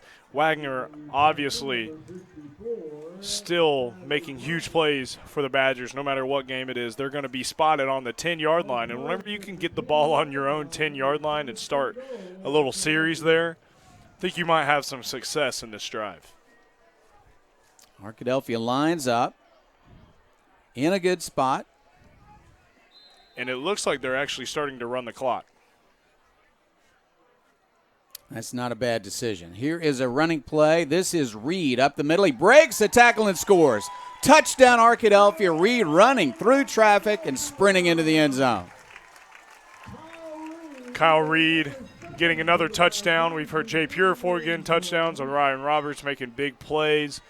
Kyle Reed, we'll hear him for the rest of the season. We've heard him all season long. Great guy on and off the field. Molinari now about to kick. Seth Molinari, so good on extra points, can also make field goals, of course. Snap is perfect, the hold is perfect, and he kicks it right down the middle. So it's Arkadelphia 42, Genoa Central 0, 1:26 left. We're in the second quarter tonight, and we'll be back. This is Arkadelphia Badgers football. At Ludwig's Bakery, it's a family affair. It always has been, dating back to 1920 in the original Ludwig's Bakery in South Dakota. Well, we're here in Arkadelphia now in our new location downtown right off of Caddo Street. Come visit us and enjoy our authentic, freshly baked German fare. For us, it's nostalgic and a source of pride, and we want to share it with you. Kommen Sie uns morgen früh besuchen. That's come visit us tomorrow morning, and we can get your weekend off to a great start. Ludwig's Bakery. Arkadelphia has extended its lead once again with another good run by Kyle Reed. He's got a couple of touchdowns tonight. Arkadelphia leads at 42-0 here late in the second quarter. Seth Molinari is getting a workout for that right leg tonight. Another kickoff coming. He kicked off to start this game, and after, of course, every touchdown Arkadelphia has scored, 6 of them. 5 by the offense, 1 by the defense so far tonight. Molinari's kick is a high, long shot all the way down to the 5-yard line. Return from there up to the 10 to the 15-yard line. Struggling for any other yardage. He just makes it to the 16-yard line. And once again, Genoa has terrible field position, but they won't have to worry about it now because since we rolled the clock a little bit, we just reached halftime. It's Arkadelphia 42, Genoa Central 0 here at halftime, and Arkadelphia will be talking about what they can do in the second half with some younger players. I think we'll see a lot of that. We're also going to see the Arkadelphia High School band performance. Looking forward to that coming your way in the Southern Bancorp halftime. It's coming your way next. This is Arkadelphia Badgers football.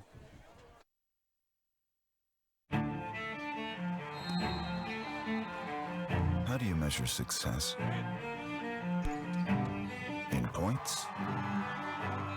In wins? Or trophies? At Shelter Insurance, we measure success in the quality of our products and services, in how we support our communities, in being there when you need us most. We're your shield. We're your shelter. The Law Offices of Gina White is a proud supporter of the Arkadelphia Badgers. Need help in divorce and custody litigation, insurance defense, contract disputes, product liability, or other general litigation needs? Contact the Law Offices of Gina White at 870-246-6796 to see how they can help you. Located at 406 Clay Street in Arkadelphia. The Law Offices of Gina White says, Go Badgers. Welcome to the Southern Bancorp halftime show. Chris Babb joined by Arkadelphia High School Badger boys basketball coach Garrett Garner. Coach, thanks for joining us. Yeah, appreciate you having us. I guess I should say Dean of Students at Arkadelphia High School as well. The most important. That's right. Teacher part of the teacher Absolutely. Code. We're here because we want to talk about an event that the basketball programs have going on next Saturday, a week from tomorrow. It is week 9 of football season. Which means it's the 1st of November, which means we're getting ready for a little crossover season as the football playoffs begin. So does basketball season. And tell us a little bit about the Badger basketball tip-off next Saturday. Invite all the fans to come out. Yeah, absolutely. So we wanted to do kind of something similar to Meet the Badgers, but kind of basketball style, and we'll have our both of our 9th grade teams introduced as well as our senior high teams. And it won't be necessarily a scrimmage setting, but it'll be more of just kind of getting to know the kids and seeing them. And we've got some new coaches on staff, so everybody get a chance to kind of see them and meet them for the first time. And we'll try to get the crowd and stuff kind of involved too, and just kind of have a fun afternoon, and we're going to use it as a benefit because we can't play a benefit game really with for us, we don't have as many guys right now starting, but so we have decided that, this would probably be the best way to do it. And the girls just got done with the great run with volleyball, so, they're not necessarily hitting on all cylinders right now either. So it will be the junior high teams you'll introduce and the high school teams. Have some games, and I believe that you mentioned the coaches will get into it. Not get into it, but they get into the games. Save that for the season. Right. But some of the players will have some three-point shooting contests, some hot shot, and then I believe, if I understand correctly, if the rumor mill around Arkadelphia is correct, there is a Legends round to this shooting competition. That's right. Am I correct in that? Yeah. So all right. So we decided to bring back Coach Williams. Sorry, Dr. Root, we didn't. You were next on the list, I promise. And so we broadcasting legend. That's right. So we decided to ask former head coach Coach Donnie Williams to come back, and current assistant coach John Ware. Both of those guys have been around it for a long time, and so they've both agreed to do it. And so it's going to be in a good spirit of fun and making sure that a good spirit of fun. That's right. That's so right. Is this a dunk contest or 25, 30 years ago? It probably could have been a pretty mean dunk contest. I would think so. I heard stories from Coach Vining about Donnie Ray, as he called him, about Coach Williams back in his days playing college basketball, almost breaking some rims. That's right. So, but we're not having a dunk contest next Saturday. No, the knees are a little out of it, as both of them would probably tell you. But I'm very been very fortunate to have both of those guys throughout my coaching career, and so for them to come and do that for us is truly an honor. So we're excited about it. It's a good time for fans to meet the teams, also have a little fun, and raise money as well. So give the fans who may want to come out next Saturday afternoon, that's November 9th, right. Give them the details about when this will get going. Yeah, so we'll open the gates at 12:30. We know it's opening day of deer season and stuff too, and so it's just kind of everything's kind of plugged in, but it's just how it worked out. So gates will open at 12:30 to get everybody in. We'll start about 1 o'clock. It's $5 for everybody. No passes or anything like that. Like I said, it's a benefit. Right, it's not necessarily anything that we're trying to. It's a way to help the programs. Help the programs out, and normally we'll have a benefit game where we'd play another school, but you don't get that money, so you might as well just come enjoy. So it all goes back. Have a fun time seeing. You mentioned a couple of the new coaches. Obviously, you and Coach Klein are returning again. Right. Coach Stevenson and Coach Ware, the assistants, and then. You mentioned the new coaches, Coach DeQuan Talley. That's right. And from the junior high boys program, and Coach Emma Kelly from the junior high girls program will have a little shooting contest, and I'm sure there will be no competitive banter between those two junior high girls and boys teams, I'm sure. Well, no, and so for those two guys, for them coming in, they've hit the ground running already, even though they just kind of started getting theirs back, and Coach Talley's doing football right now, so he'll get done Thursday with their last football game, junior high game. He'll have Friday, Sunday, and they play their first one on Monday. Oh, wow. So he's going to definitely hit junior high basketball. That's right. So he's hitting the ground running, and we're glad to have him on staff. Well, Coach Garner, thanks for coming up here. I know that for the long term, you're ready to get your the football players, but I also know that you and Coach Chuck are good friends, and you really hope that you don't have them for a while. I've already marked it down that we'll see them after the middle of December sometime. So looking forward to watching these guys continue to have success. And like I said, we encourage each other on both teams, and so absolutely we have great friendship. Well, next Saturday, November 9th, 1 o'clock, doors open at 12:30 here at Arkadelphia High School. Hope you'll come out and support the Arkadelphia junior high and high school basketball programs in their fundraiser next Saturday. Would like to say congratulations to the Arkadelphia volleyball team for making the state tournament. They lost a tough one in the first round against Pottsville, lost 3-2, and so a good season for Arkadelphia as they qualified for the state tournament by winning their qualifying match in the 4A West Regional.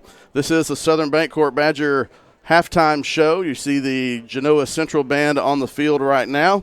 After they conclude, we'll have the Arkadelphia High School Badger Pride marching band. And we will take a quick break, come back, we'll have the band, and then go over some first-half statistics. You're watching Arkadelphia Badger Football on Arkadelphia Badger TV. The Southern Bancorp halftime show will be back after this timeout. With over 25 years of experience in the financial services industry, Bell Wealth Services believes in a face-to-face business model. Blake is a third-generation AHS grad and a lifelong Badger supporter.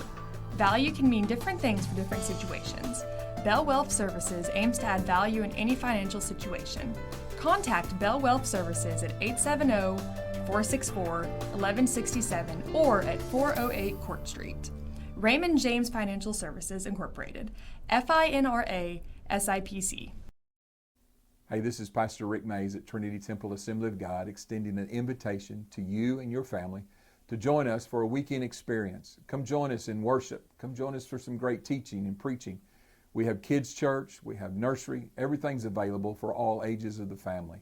So this weekend, come join us, or any weekend, come join us on Sundays. You can see us at ttag.church. Join us online if you can't come in person. So God bless, and go Badgers. Welcome back to the Southern Bancorp Badger halftime show. Chris Babb, Jeff Root, Cooper Darr, Coleman Callan on the computer tonight. Gavin Wallace running the camera. I think he and Gavin will swap spaces. So Coleman will get up there in the second half. He'll talk about how cold it was up there because he is from Alabama and he doesn't like it anywhere below 75 degrees. The Arkadelphia High School Badger Pride Marching Band is taking the field. We'll shut up and let you hear from them in the halftime show. We will want to tell you, last week we talked about the state marching contest, and we gave you the day the tower almost just fell, but nice save by John Mark Page and Nathan Campbell. You see them, give them a kudos. We mentioned last week that the state marching contest was Monday, November 4th. The band did put out this last week, just yesterday, that because of expected weather on Monday, the 4A state marching contest has been moved to Monday, November 11th. So not this coming Monday, as was originally scheduled. It's been pushed a week, so it will be Monday, November 11th. They do believe that the times will still be around the same. So Arkadelphia is still scheduled around 1:30 p.m. You can check the Arkadelphia High School band Facebook page, the Arkadelphia Band Boosters Facebook page, as they prepare for that over the next week. Regardless, this will be the final performance, most likely, of the competition show that we'll see here at Badger Stadium. A lot of times they might do it one game in the playoffs, depending on how the runs have gone and whether they're feeling. But this might be the last time we get to see the 2024 competition show. And so it looks like we are ready to go, and we'll turn it over to Steve Patterson and the Arkadelphia High School Badger Pride Marching Band. Arkadelphia Public Schools is pleased to present the Arkadelphia High School Badger Pride Marching Band.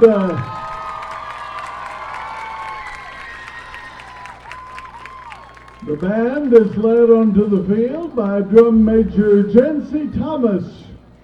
Tonight, the Badger Pride Marching Band is pleased to present their 2024 production entitled Alcatraz, Escape from the Rock. And now, sit back and enjoy your Badger Pride Marching Band.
Ladies and gentlemen, the Arkadelphia High School Badger Pride Marching Band!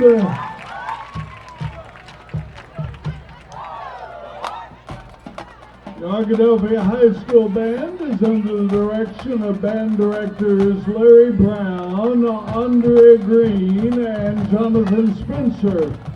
The color guard is under the direction of Orion Sims. The drum line is under the direction of Aaron Seal. Adjunct staff include Kyle White, Jed DeWeber, and the amazing Cameron Haygood. This week's outstanding drum performers include outstanding veteran Alfred Cervantes, outstanding freshman Holden Craig, outstanding percussionist Ethan Busher, outstanding color guard Carly Martin, and outstanding leader Spencer Seal. We hope that you enjoyed this performance of the Badger Pride Marching Band. Was the Arkadelphia High School Badger Pride Marching Band bringing you their performance, the competition show. Again, we would remind you that last week this time we told you that the state marching competition would be Monday, November 4th, like 3 days from now, but that has been moved back a week to Monday, November 11th because of expected weather in the area. I'm going to do my best Jim Rothwell impersonation and try to go over some first half statistics. As you can imagine, we would like Jim's not here tonight because he is on a School of Business trip with Ouachita Baptist University Hickenbotham School of Business in Oklahoma City with some students, so he could not be here tonight. Hopefully he was able to tune in for some of the first half. Some of the stats, and you kind of would imagine that they would favor our Arkadelphia. Obviously, Coach Shucker has talked about the amount of plays that the first team offense has run in the last few games. Against Fountain Lake, 31 plays total, not just the first team, but total in the game. 31 plays and 11 touchdowns. Last week it was 20-something. Tonight in the first half, Arkadelphia ran 19 plays for 208 total yards. These are all unofficial, but 19 plays, 208 yards. To contrast, Genoa Central ran 36 plays and have, by our tallies, negative 15 total offensive yards. When you count sacks and fumbles and penalties into that takes up a big chunk of those. So regardless, negative yardage for Genoa Central total yards, but they have had some chunk plays, able to get a couple of first downs early in the first half. Bryson McCoy for Arkadelphia. We've also talked about how McCoy's not been able to throw the ball very much this year. He was not able to throw the ball much in the first half, but 11 of 14, 164 yards and 2 touchdowns for McCoy. I really think it was impressive when Arkadelphia in the first quarter, to end the first quarter, Arkadelphia was going really quickly. And the reason I think they were doing that is because that's the one time that Arkadelphia will have really had to run a 2-minute offense. They might have to run a 2-minute offense sometime in the playoffs. Most likely you're going to be in that situation, whether it's at the end of a second half or whenever. But I think Arkadelphia took that opportunity to run a 2-minute offense, and they did that to perfection. That was at the end of the first quarter. Got the ball with 57 seconds left at the Genoa 45-yard line, and they put together a 46-yard line, so a 4-play, 54-yard drive, and they scored on the last play of the first quarter as Jay Purifoy had an 11-yard touchdown catch from Bryson McCoy, one of McCoy's two completions. Purifoy with at least 3 catches. He had a 13-yard reception on the first drive from McCoy. He had that 11-yard touchdown reception at the end of the first quarter, and then a 45-yard reception from McCoy midway through the second quarter. So real quickly, looks like about 71 yards of receiving from Jay Purifoy to kind of lead the way for Arkadelphia. Kyle Reed had 3 carries, pretty efficient first half for Reed, 3 carries for 56 yards and 2 touchdowns for the senior running back. And you see on the screen, The score is Arkadelphia 42, Genoa Central 0. The Badgers have taken the field. We'll come back for one final timeout in the third quarter. Jeff Root, Cooper Dar will be back as we start the third quarter under the sportsmanship rule. You're watching Arkadelphia Badger football. This is the Southern Bancorp halftime show.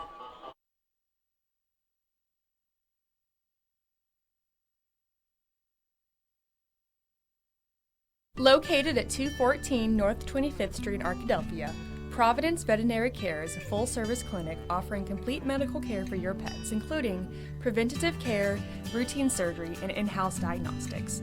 Our staff at Providence Veterinary Care is filled with passionate animal lovers who are highly trained and dedicated to making sure that your pets receive care and compassion every time they walk in the door. Visit us or give us a call at 870-464-1305. Providence Veterinary Care. Compassionate care, modern medicine.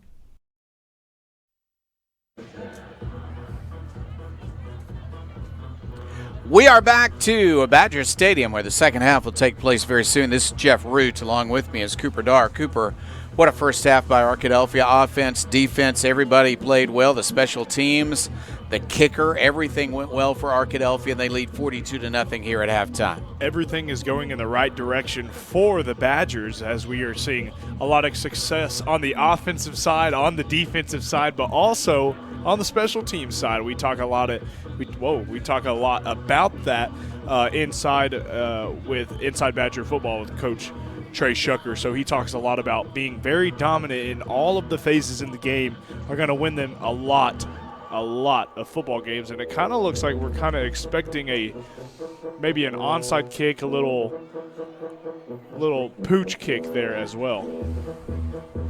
All right, Arkadelphia is going to return a kickoff for the first time tonight. Has not happened previously. Arkadelphia kicked off to start the game and then kicked off several more times. 42-0 is the score. The Badgers have a chance to line up, and they might be looking for a short kick. Let's see what they will decide to do. It is, in fact, a high, well, not all that high, line drive, returnable, but the whistle does blow. Fair catch was called. Arkadelphia has good field position as a result of the short kick. So the Badgers going to start at their own 44-yard line. And we're starting to see some newer guys start to come out. Cameron Crow. We got, just trying to call out a couple other guys. We also got Bryson McCoy still out there. We got number 57 out there as well, Tyrell Jones. He's a sophomore offensive lineman. Starting to get some newer guys out there, some sophomores, starting to get them some live game reps. Cooper will never be shy in reporting the names of the linemen. He's got a special connection. There is a running play, and this is Caden Whitaker. He's going to make a nice move to the 50. He's to the 40, and they're going to drag him out of bounds near the 30-yard line. What a good run on his first carry of the night for the sophomore. And, you know, I'll say Whitaker's name a lot, too, because, I mean, he makes a lot of good plays. So offensive line, receivers, everyone's doing a great job tonight. Cooper Dar, offensive lineman, but mostly defensive lineman, all-state in high school. Man in motion for Arkadelphia. They're going to pitch it to him. And here is a run to the far side, looking for space and finding some. There's a gain of about 7, maybe 8 yards, but a flag goes down at the end of the play. On the carry for Arkadelphia was Jaden McKenzie. Going to be against Arkadelphia holding call. So some of the young linemen got a little excited and held on too long. Plays on the edge can happen that way sometimes, That's right. right? Sometimes you just get a little bit excited. You're in the game, and it's kind of an in-game time. You don't want to be the guy to kind of let the guy loose, you know. So I don't blame him. Especially all of my high school years, I had a lot of holding penalties myself at left tackle. So I don't blame him. Badgers do have some size on this backup offensive line. They've got some good size. McCoy at quarterback will throw into the flat. That is incomplete, a little bit low. McKenzie could not pull it in. Remember, McCoy's in the game. He's the starting quarterback, but he's also a sophomore. He's also a sophomore. He's the same age as a lot of these other guys, and he has stepped up in a huge way this year. So Finley has checked in at quarterback. Now, he's a junior, but he's a wide receiver who will play quarterback when he is needed, as he was last year at that position. But with McCoy now playing quarterback, Finley's become a really dependable receiver and a backup quarterback. He'll throw the ball, fires it downfield. It is complete. Big play down near the 10-yard line. What a nice throw from McCoy and a good catch. Once again, he has seen a lot of action already. Jaden McKenzie. 2 targets already for McKenzie. We can already tell that we're going to be saying his name a lot the next couple years. Finley at quarterback. Caden Whitaker next to him. Whitaker with the carry. Up the middle he goes to the 10, to the 5, fighting for the end zone. He's going to – oh, I thought he was in. Are they going to say he's in? Yes, he's in. Signal from the far side. He has scored the touchdown, and Arkadelphia has extended its lead with the backups in the game. What a great job by the younger guys. Sophomore running back got the score that time. On his first series of action, Caden Whitaker has found the end zone. We know Trey Shucker always talks about just how much he prides himself in how much depth they have, and having a guy like Whitaker just being able to still make some plays happen, but not getting to, see the field maybe as much as Moody or as much as Reed or as much as some of these older guys, but still being able to come in and still make some very amazing plays. Gives you a good feeling about the future for sure. And the kicker, only a junior himself, Seth Molinari, has made the extra point. So it's Arkadelphia 49 and the Dragons of Genoa only 0. And so 7:50 left. This clock is going to continue to run. So we're going to run some ads as we go through the second half just to keep up with our sponsors who we so much appreciate for their support. But we'll keep it right here as the kickoff is going to come to us momentarily. Seth Molinari will line it up. And once again, a strength of this team, there are many of them, but Cooper, the strength of this team is the kick coverage. That's right, the kick coverage. We've seen a lot of guys get down there super quick, including Xavier Williams. He's usually one of the guys out there. I don't know if he's out there right now as we're getting some other guys kind of getting them some reps.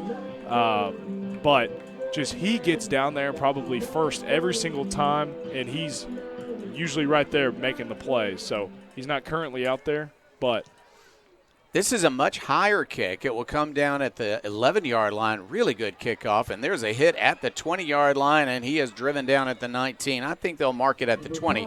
First down and 10. You expect in a high school kickoff, though, to get better field position than your own 20-yard line. You would usually think so, but with the speed of the Badgers and Molinari getting some airtime underneath this football with his amazing leg that he has, just only a junior as well. So just being able to get down there, giving the guys some time to get down there and make a good play for the Badgers. That's exactly it. That was about a 9-yard return on that kickoff to the 20-yard line, and now a whistle blows. Now they're back to action. They'll pitch it to the right side, looking for space and finding yardage of maybe 1 yard.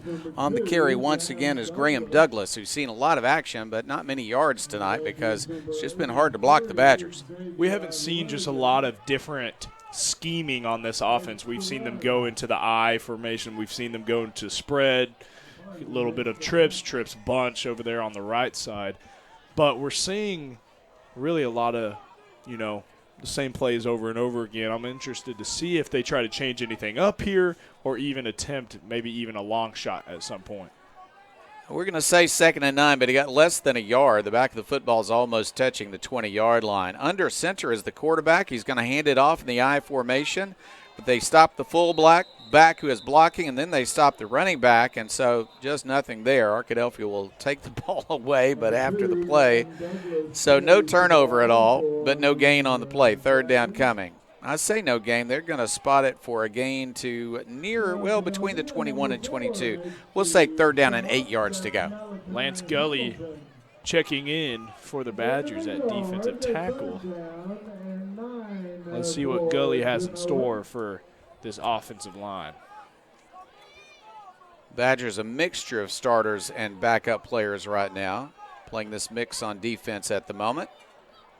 Under center, Riley Harris rolls out, wants to pass, in trouble. He will throw the ball downfield, and it's batted down. A couple of Badgers had a chance and are upset with themselves for not getting an interception, but they do force a punt. Incomplete pass. We're down to 4:33 left in the 3rd quarter because the clock is continuing to roll under the good sportsmanship rule. It's Arkadelphia 49 and Genoa Central 0. I mean, you kind of got to feel a little bit for Genoa Central, but if if I was a Badger, man, I'm just having a lot of fun with my buddies on the sideline and just playing some football. You're getting an opportunity to play football on a Friday night, so this is huge for everybody. High kick, nice kick. Returning to catch it at the 43 is Wagner. He looks for a block. He'll make it to the 50, to the 49-yard line if they spot it where I think they should. No, they're going to call it the 50, but he returned it to the 50. So once again, the yardage for Arkadelphia that Chris gave us at halftime, certainly impressive, but really held down a little bit by the fact that these touchdown drives are short drives. This one would be 50 yards if they score again. Yeah, this would be 50 yards, and we've seen some of these kind of possessions start at the 10-yard line. So obviously we're not seeing just a ton of yards, but a lot of touchdowns being made as well, though. From the 50, first down and 10. Arkadelphia lines up, same formation, younger players. They're going to pull a guard and send Whitaker into the action. Hit by a couple of Dragons. He's only going to get a couple of yards. Second down and 8 coming. One of the defensive linemen here was also playing in the band during the halftime show for the Dragons. Got to give him some credit because that was a small band. Got a big applause, though, by the Arkadelphia crowd because they did a nice job. And then the Arkadelphia band came on, and it just blows everybody away. An amazing group of musicians for 4A school. Second down, 8 yards to go. Handoff to Caden Whitaker. Whitaker looking for room. He is dancing sideways, making some yardage. They drive him back, but forward progress will be the 46-yard line. So third down and 6 coming. Third down and 6 coming for Arkadelphia. The quarterback, of course, can certainly throw it. That's Maddox Finley. Whitaker is still in the backfield. Let's see what the play call is on third down. In the slot, top of your screen, is Alexander. We'll call some of the younger names. Riley Cummings is at the bottom of your screen, lined up on the right side of the line of scrimmage. Now they're ready to play. Arkadelphia not in a hurry either. Here's a running play out wide to the left, looking for space and finding it is Whitaker. That's a first down up to the 35-yard line. Good gain of 11 yards. You know, he's kind of, I mean, I'm not going to say he's running like Reed. I mean, Whitaker is his own person. I mean, but being able to kind of play for your seniors, Reed, Moody, all the guys, and Whitaker coming in and just – there is no difference between all of this, and he is still running as hard as he can. Caden Richards is the receiver lined up wide to the left side, but another running play and good yardage again for Whitaker. He'll pick up 5, maybe 6, maybe 7. Good running on the inside that time by Whitaker. He's big enough to be an inside runner, but he's certainly speedy enough to run to the outside. Yeah, he's a very special running back. He's able to do a lot of things. He can probably catch a couple passes. We haven't seen it yet, but wouldn't be surprised if at some point in the near future we'll see that. Was a gain of 6 on 2nd and 4. They'll hit him in the backfield this time. Good play by the defensive line as they'll get in there. Nice play by defensive lineman Caden Humphrey for Genoa Central. That was good by Caden. He fired off well and got into the backfield and made a big play for the Dragons. Arkadelphia will send in Malachi Hamilton, who, of course, starts on defense but has played some offense on occasion this year. He'll play a little more offense right now. He's only a junior, really good linebacker, and I'm sure if he played on offense, he'd make a contribution there too. Finley wants to pass. Now he's in trouble, and they're going to bring him down just about at the line of scrimmage. Fourth down coming for the Badgers. Good job of defending the pass, I suppose. So the secondary had nowhere to throw. Fourth down, not really in a situation where you want to punt inside the 35-yard line of your opponent. But the Badgers will at least talk about it for a moment, let a little more clock run, and we have reached the end of the third quarter. So after 3 quarters of play, it is Arkadelphia 49, Genoa Central 0. We'll be back with the fourth quarter of action. This is Arkadelphia Badgers football. Chicken Express is a proud supporter of not just the Badgers, but all things Arkadelphia, from elementary to college and from community activities to church groups. Chicken Express is always willing to support and assist the people in our town. The next time you visit Chicken Express, thank them for their involvement in our community, and definitely don't leave without getting a cup of that Chicken E sweet tea. Located right off exit 73, Stop by Chicken Express for your next meal. We just finished the third quarter. Our sponsor was Providence Veterinary Care. Now we'll enter into the fourth quarter of action.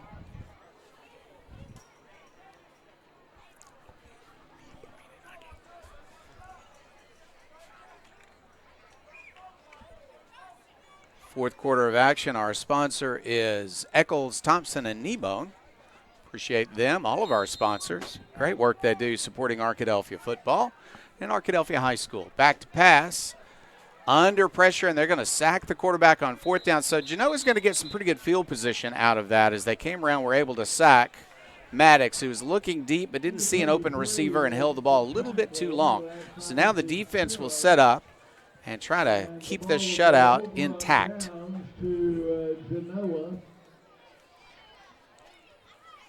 Genoa has had trouble moving the ball all night against the first team Arkadelphia defense. We had them at halftime in negative 15 yards for the half. That's true.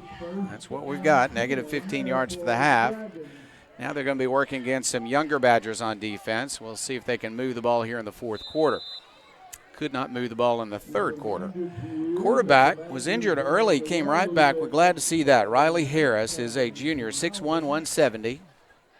He's going to hand it off. They're going to go with about a 5, maybe a 6-yard gain. Good run, and a very busy night for Graham Douglas at running back. They changed the formation that time, Cooper, going to a two-back formation. Instead of the I formation, changed so they would line up on each side of the quarterback, and he lined up at the shotgun instead of under center. That's right. Kind of exploring some things that they want to see some success with this offense. So I don't blame them kind of changing some things up, kind of just seeing if they can get some positive yardage here. 2nd down and 4 yards to go. Genoa is closing in on the 50-yard line. We'll see if Arkadelphia can prevent that. It's a shutout so far. They're going to run to the left side. A little bit of room out there. Now a hit, but a first down and a good run by Douglas. Good run, and they are a fast. Once they get going, they're a fast little group back there. They got 2 running backs in the back, 1 blocking, quarterback kind of carrying out a fake, but that running back is a very, very fast running back. First down at the Arkadelphia 46-yard line. Best field position of the night for Genoa Central. And you get the feeling, Cooper, if Genoa is going to get a score tonight, it's going to be on this possession. The clock is just rolling. That's right, sitting at about 9 minutes and 30 seconds. This is the time for Genoa to take advantage of the clock, but also of the situation. Run to the right side. Arkadelphia cannot catch him at the line of scrimmage, and so he'll break down to the 30 near the 25-yard line. Really good running by Graham Douglas. Number 2, Graham Douglas. And he is going to stay in the ball game, a little bit shaken up on the tackle, but he's all right. He's had a busy night. Been brought down by several Badgers, but he had his best run of the night there to the 25-yard line. First down and 10 for the Dragons. And we're down to less than 9 minutes left in the contest. Again, we're the good sportsmanship rule, and so the clock will just continue to roll. Arkadelphia 49, Genoa Central 0. Backs to each side of the quarterback. Harris wants to run himself. Riley Harris up the middle. He breaks through. He's got a nice gain up to near the 16-yard line. Best run of the night, I would say, for Mr. Harris, the quarterback. Younger guys on defense struggling a bit right now, and Genoa Central can smell an opportunity to get on the board. That's going to be important to them as they try to build this program. 0-8 on the year, looking at 0-9 now, but trying to build some tradition. They've got a more competitive junior high team, so they look to better things in the future. Riley Harris wants to hand off again. Here's a run up the middle. Not much this time. Well defended. 2-3 Badgers in on the tackle that time. Led by linebacker L.J. Faulkner. It looks like that might be a first down for the Dragons. A little forward. He didn't get much, but he did get enough for that first down. They're going to mark the ball at the 14-yard line. We're down to 7.5 minutes left in the game, but the contest now is all about whether or not it will be a shutout or if Genoa Central can come up with a score here late in the contest. Ball at the 14 of Arkadelphia. Quarterback is Riley Harris. Running backs to his left and his right. He wants to pass. He looks for a pass. Now he's going to run. Got a little bit of room. He breaks one tackle. He breaks another. He's inside the 10. He's going to make it. That's a touchdown for Genoa Central. They are on the board with 7:05 left in the contest. Riley Harris with a nice scramble, and he gets the score against the Young Badgers. There's something to look for a broader future because of. That's a nice run by Harris for the touchdown. He's a junior. He'll be back playing some quarterback next year for Genoa.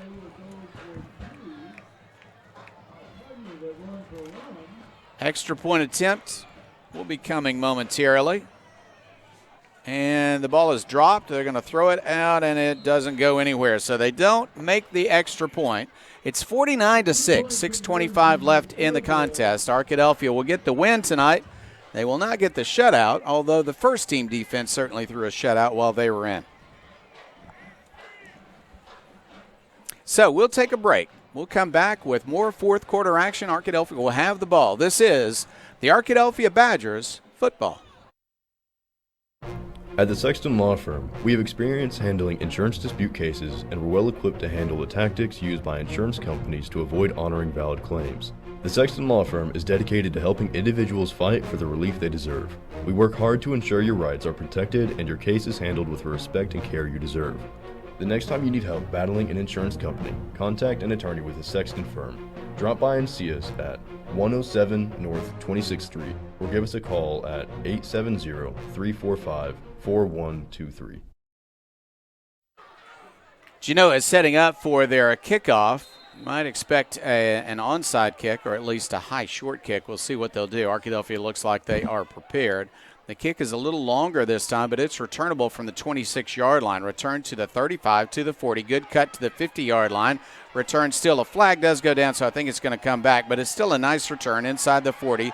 There's a good cut inside the 30-yard line. He's to the 25. He is to the 22-yard line. He's going to be driven down. What a good return, although I think it's going to come back.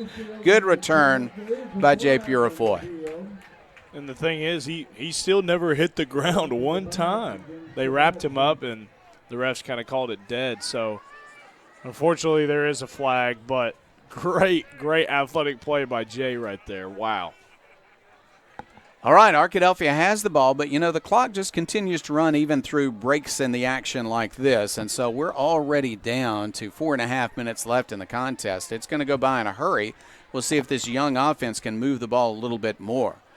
Arkadelphia has scored here in the second half, and Genoa just got its only score of the game, running with its first-team offense. But you can't blame them for that, Cooper, because they're still working out the kinks in that offense, and those guys are getting more experience in every game. That's right. Just every single rep is huge. They got to take advantage of all of them. So, might not get some games like this for a long time. So, these are going to be good live game reps for these guys. Ball at the 28-yard line. First down and 10, Arkadelphia, as the clock continues to roll. Badger's going to set up with Whitaker at running back, and he will get the call. He looks for a hole. He'll break one tackle. He'll make a few yards and then be pulled down by the Gators. But Arkadelphia will run more clock. We're under 3 minutes and 30 seconds left in the contest. Going to be an early finish tonight. Some of the folks here, and it's been a good crowd here in Arkadelphia. They're going to get out of here before all the restaurants are closed. Back to pass. No, they're going to hand off. Running play for Whitaker, and he's going to have yardage up to the 40. That's a good run and a first down for the Badgers. Whitaker, the sophomore, getting good experience in these games.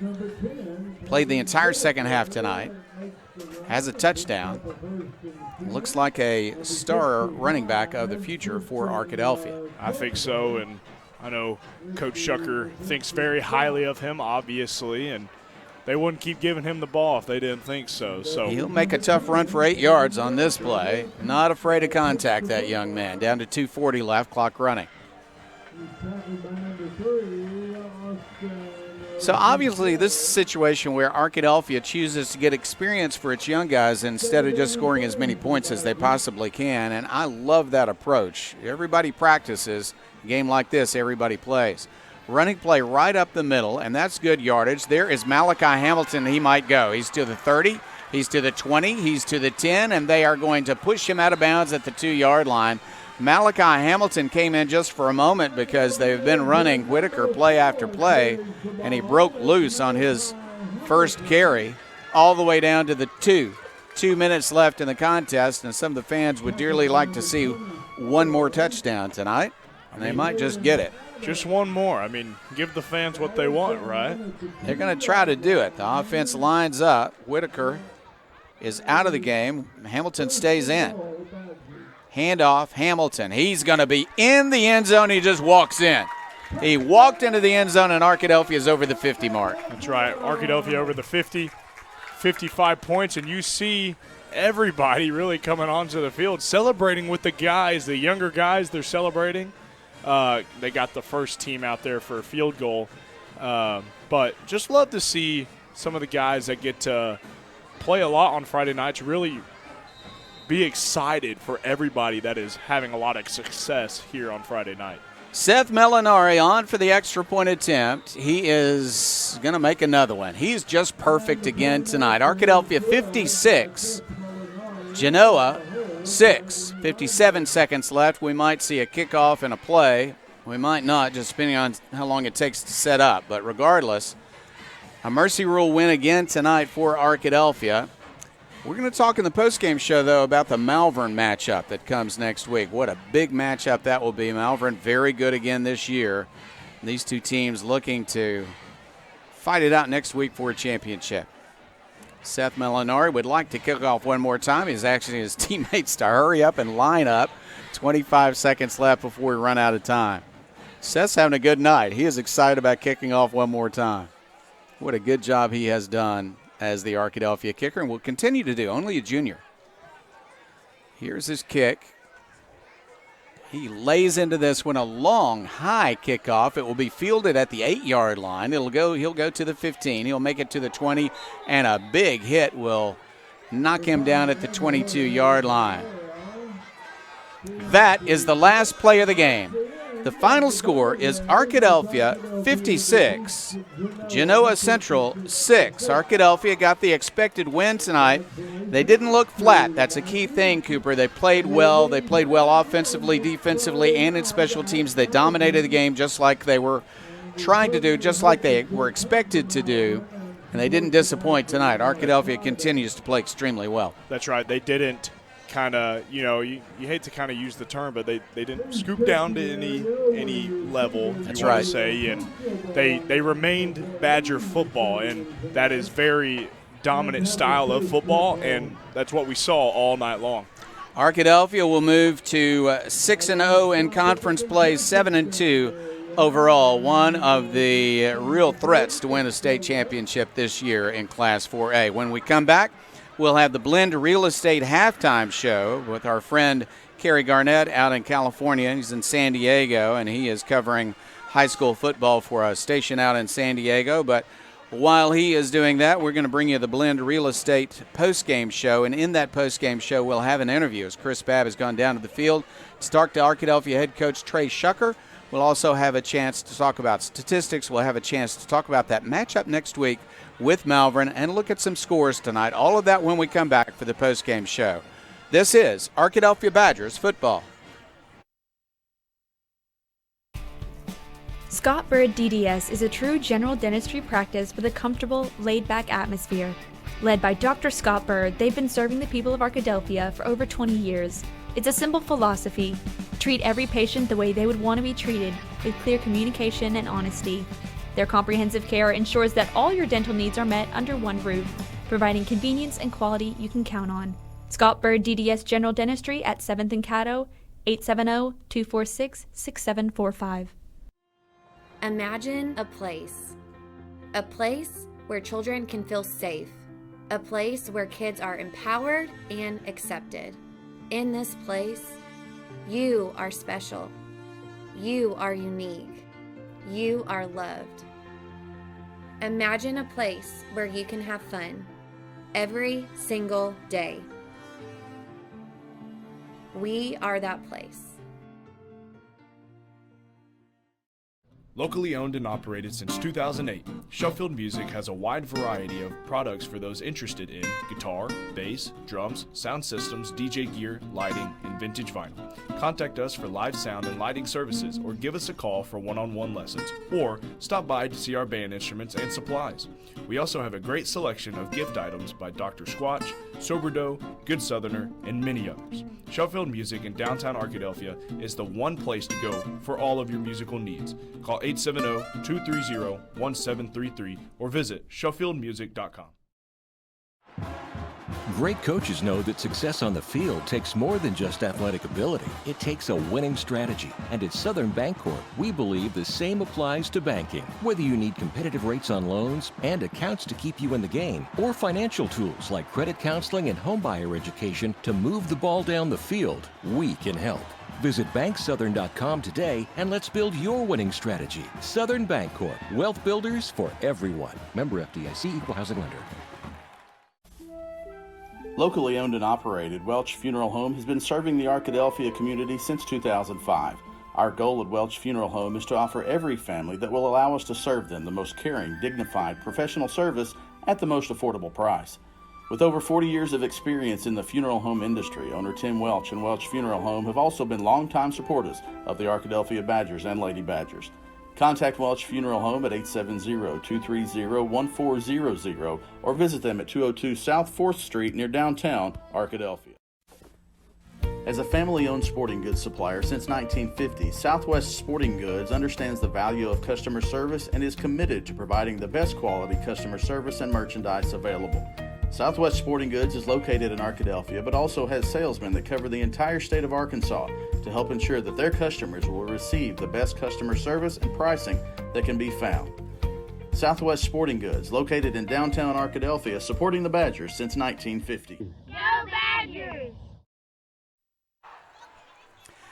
At Badger Stadium, we're into the postgame show, sponsored by Blend Real Estate. Our buddy Kerry Garnett out in San Diego. He is just an Arkadelphia High School graduate, a former quarterback, champion quarterback from the 1979 team, and he loves his Badgers enough to support us all the way from San Diego. I have a feeling if the Badgers make the final, we might see him face-to-face, talk to him on the air, because he does like to come back for championship games. So thank you very much for that, Kerry, and thank you for sponsoring our postgame show. Well, it's another happy postgame show, Cooper, and it has been that way all the way through the conference season.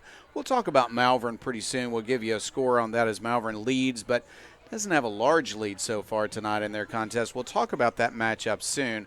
Let's talk about tonight's game, though. Everything that you'd want to achieve, it seems to me Arkadelphia achieved. They scored early. They scored often. The offense looked great. First-team defense pitched a shutout. Late score gave 6 points to Genoa against some of the reserves. The special teams were perfect. It means a lot when you can count on every extra point being good. It means a lot when your kick coverage is good on kickoffs. Arkadelphia really shined in those areas tonight. Yeah, just starting off with the defense for me, what really catches my eye is just taking advantage of every single opportunity every time that they would go on kickoff. Obviously, the special teams is getting them that field position with the kickoff unit coming down onto the field, making Genoa Central be into their side of the field.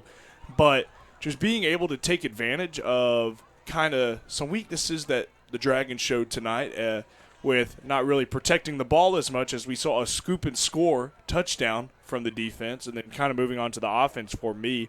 We saw a lot of different weapons be used tonight on the running back position, the wide receiver position, a lot of huge runs by Kyle Reed, Orion Roberts, also Whitaker there in the second half, but also Jay Purifoy just having an amazing game, couple touchdowns, a couple in the first half as well, and also a huge hit on special teams there at the very end and towards the beginning of the second half as well. Special teams also just unbelievable tonight. Obviously, Molinari 8 for 8. 8 for 8. That is very hard to do. We just did a challenge, actually, at Ouachita. We had normal students come out and kick a 10-yard field goal. It's very hard to do. So big props to Molinari for going 8 for 8 tonight. Yeah, you put a lot of work in to be able to be that consistent. It really is not something you expect to see at the high school level, but he has done a super job with it. If you're a first-teamer, you're not going to pile up huge stats and when you want to play half a game, right, except for maybe the number of touchdowns in a game like this. But the sophomore quarterback continues to impress. He's only a sophomore. Sometimes I forget that, but McCoy has been so strong. 11 for 14, 164 yards, couple of touchdowns. Really excellent work by the young quarterback. Yeah, McCoy, I mean, just being a sophomore, he's got to put down his youth a little bit, and he's the guy. He's the guy leading the offense. He's leading the team. That's kind of what the quarterback is for. So he has stepped up in a huge way this entire season, but especially this game, having some great passes, a lot of good reads as well, getting the ball handed off. There were no problems with any type of meshes that were happening tonight with McCoy or Reed and McCoy and Whitaker. But also Finley stepping in there in the second half as well at the quarterback position. Just being able to have a couple quarterbacks to use at your discretion whenever you wanted is very, very big.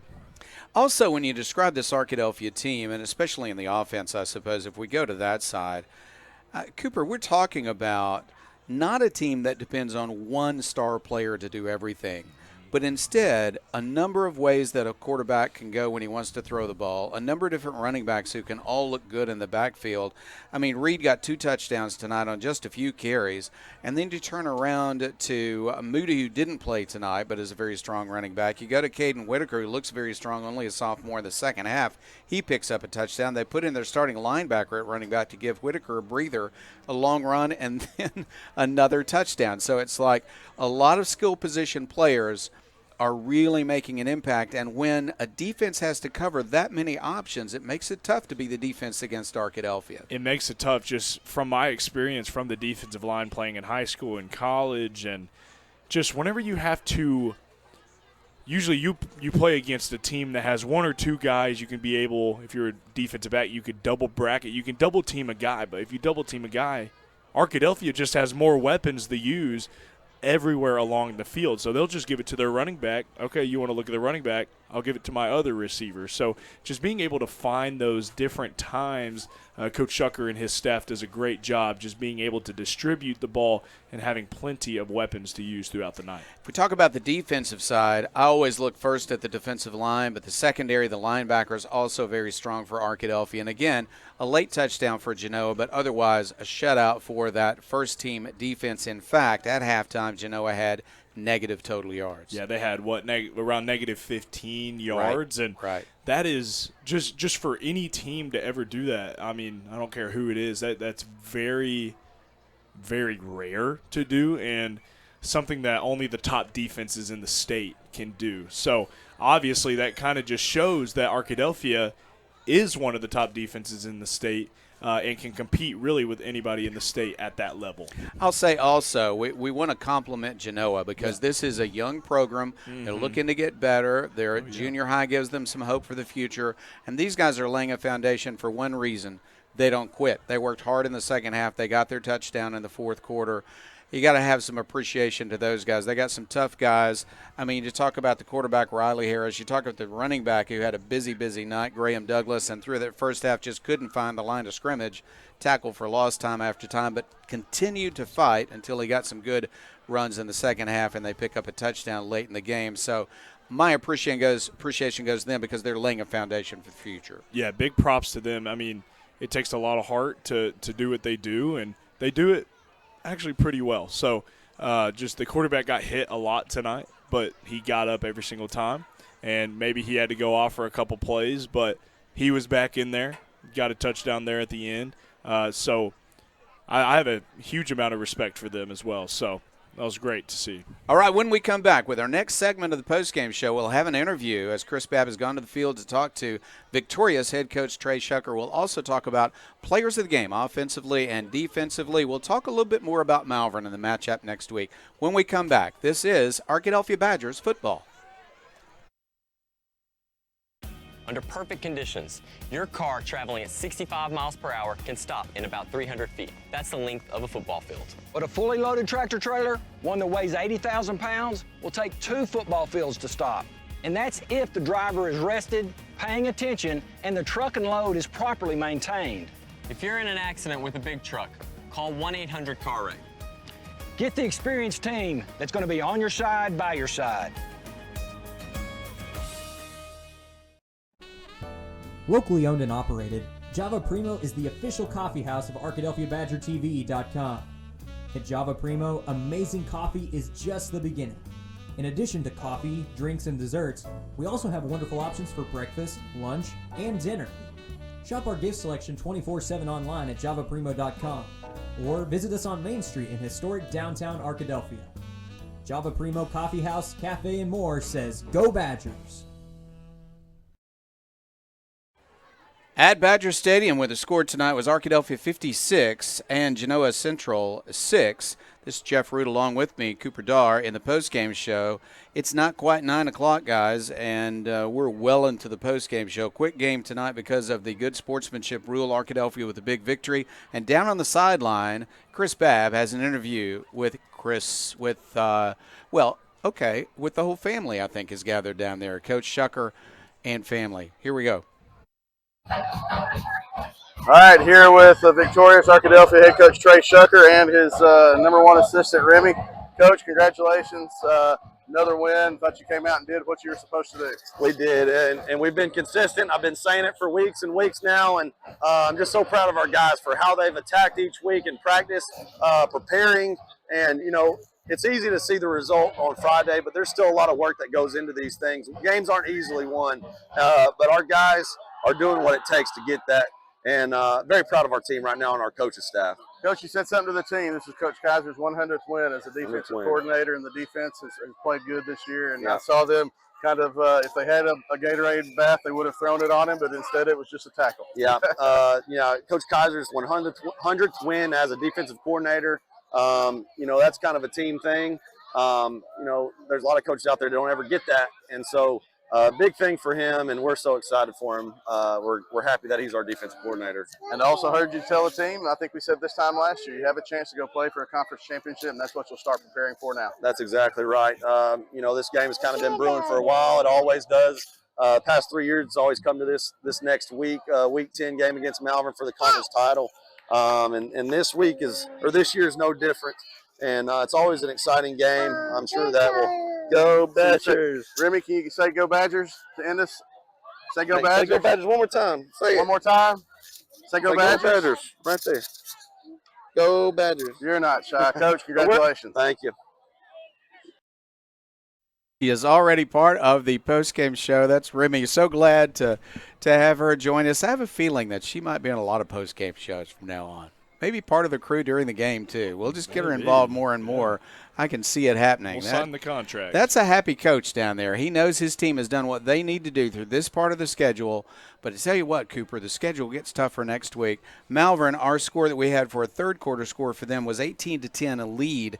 That's not a victory yet. They've got some work left to do in the second half. They do. They're a good team, obviously. They've seen a lot of success in the recent years that they have been playing some high-level football. I got to play them, I think, my sophomore year, so I guess that was about 4 or 5 years ago now. So they've been on the up and up. They won a state championship, obviously, in the 4A. Right. So they had a guy – they had a running back, Jayla Dupree, who was very good a couple years ago. Amazing, and he was very, very good. He's at Colorado State now. So they've seen a lot of success. They've had a lot of successful players.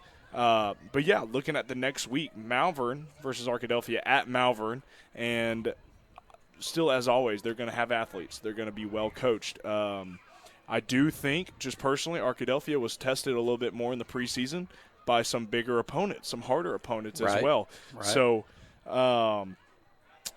I didn't really get to see who Malvern got to play in the preseason, but they have an undefeated schedule. So obviously they have been dominant all season long, but the score is 18-10 there in the third quarter against Nashville. 18-10 against Nashville. It looks to me like Nashville is going to wind up third in the conference, and the winner of next week's game is going to be the champion for the conference. It's a key thing also to get that championship game. We're going to talk to Chris Babb more about the playoff situation in a few minutes, but we are excited to be able to bring you the post-game show. Let's talk about offensive and defensive players of the game.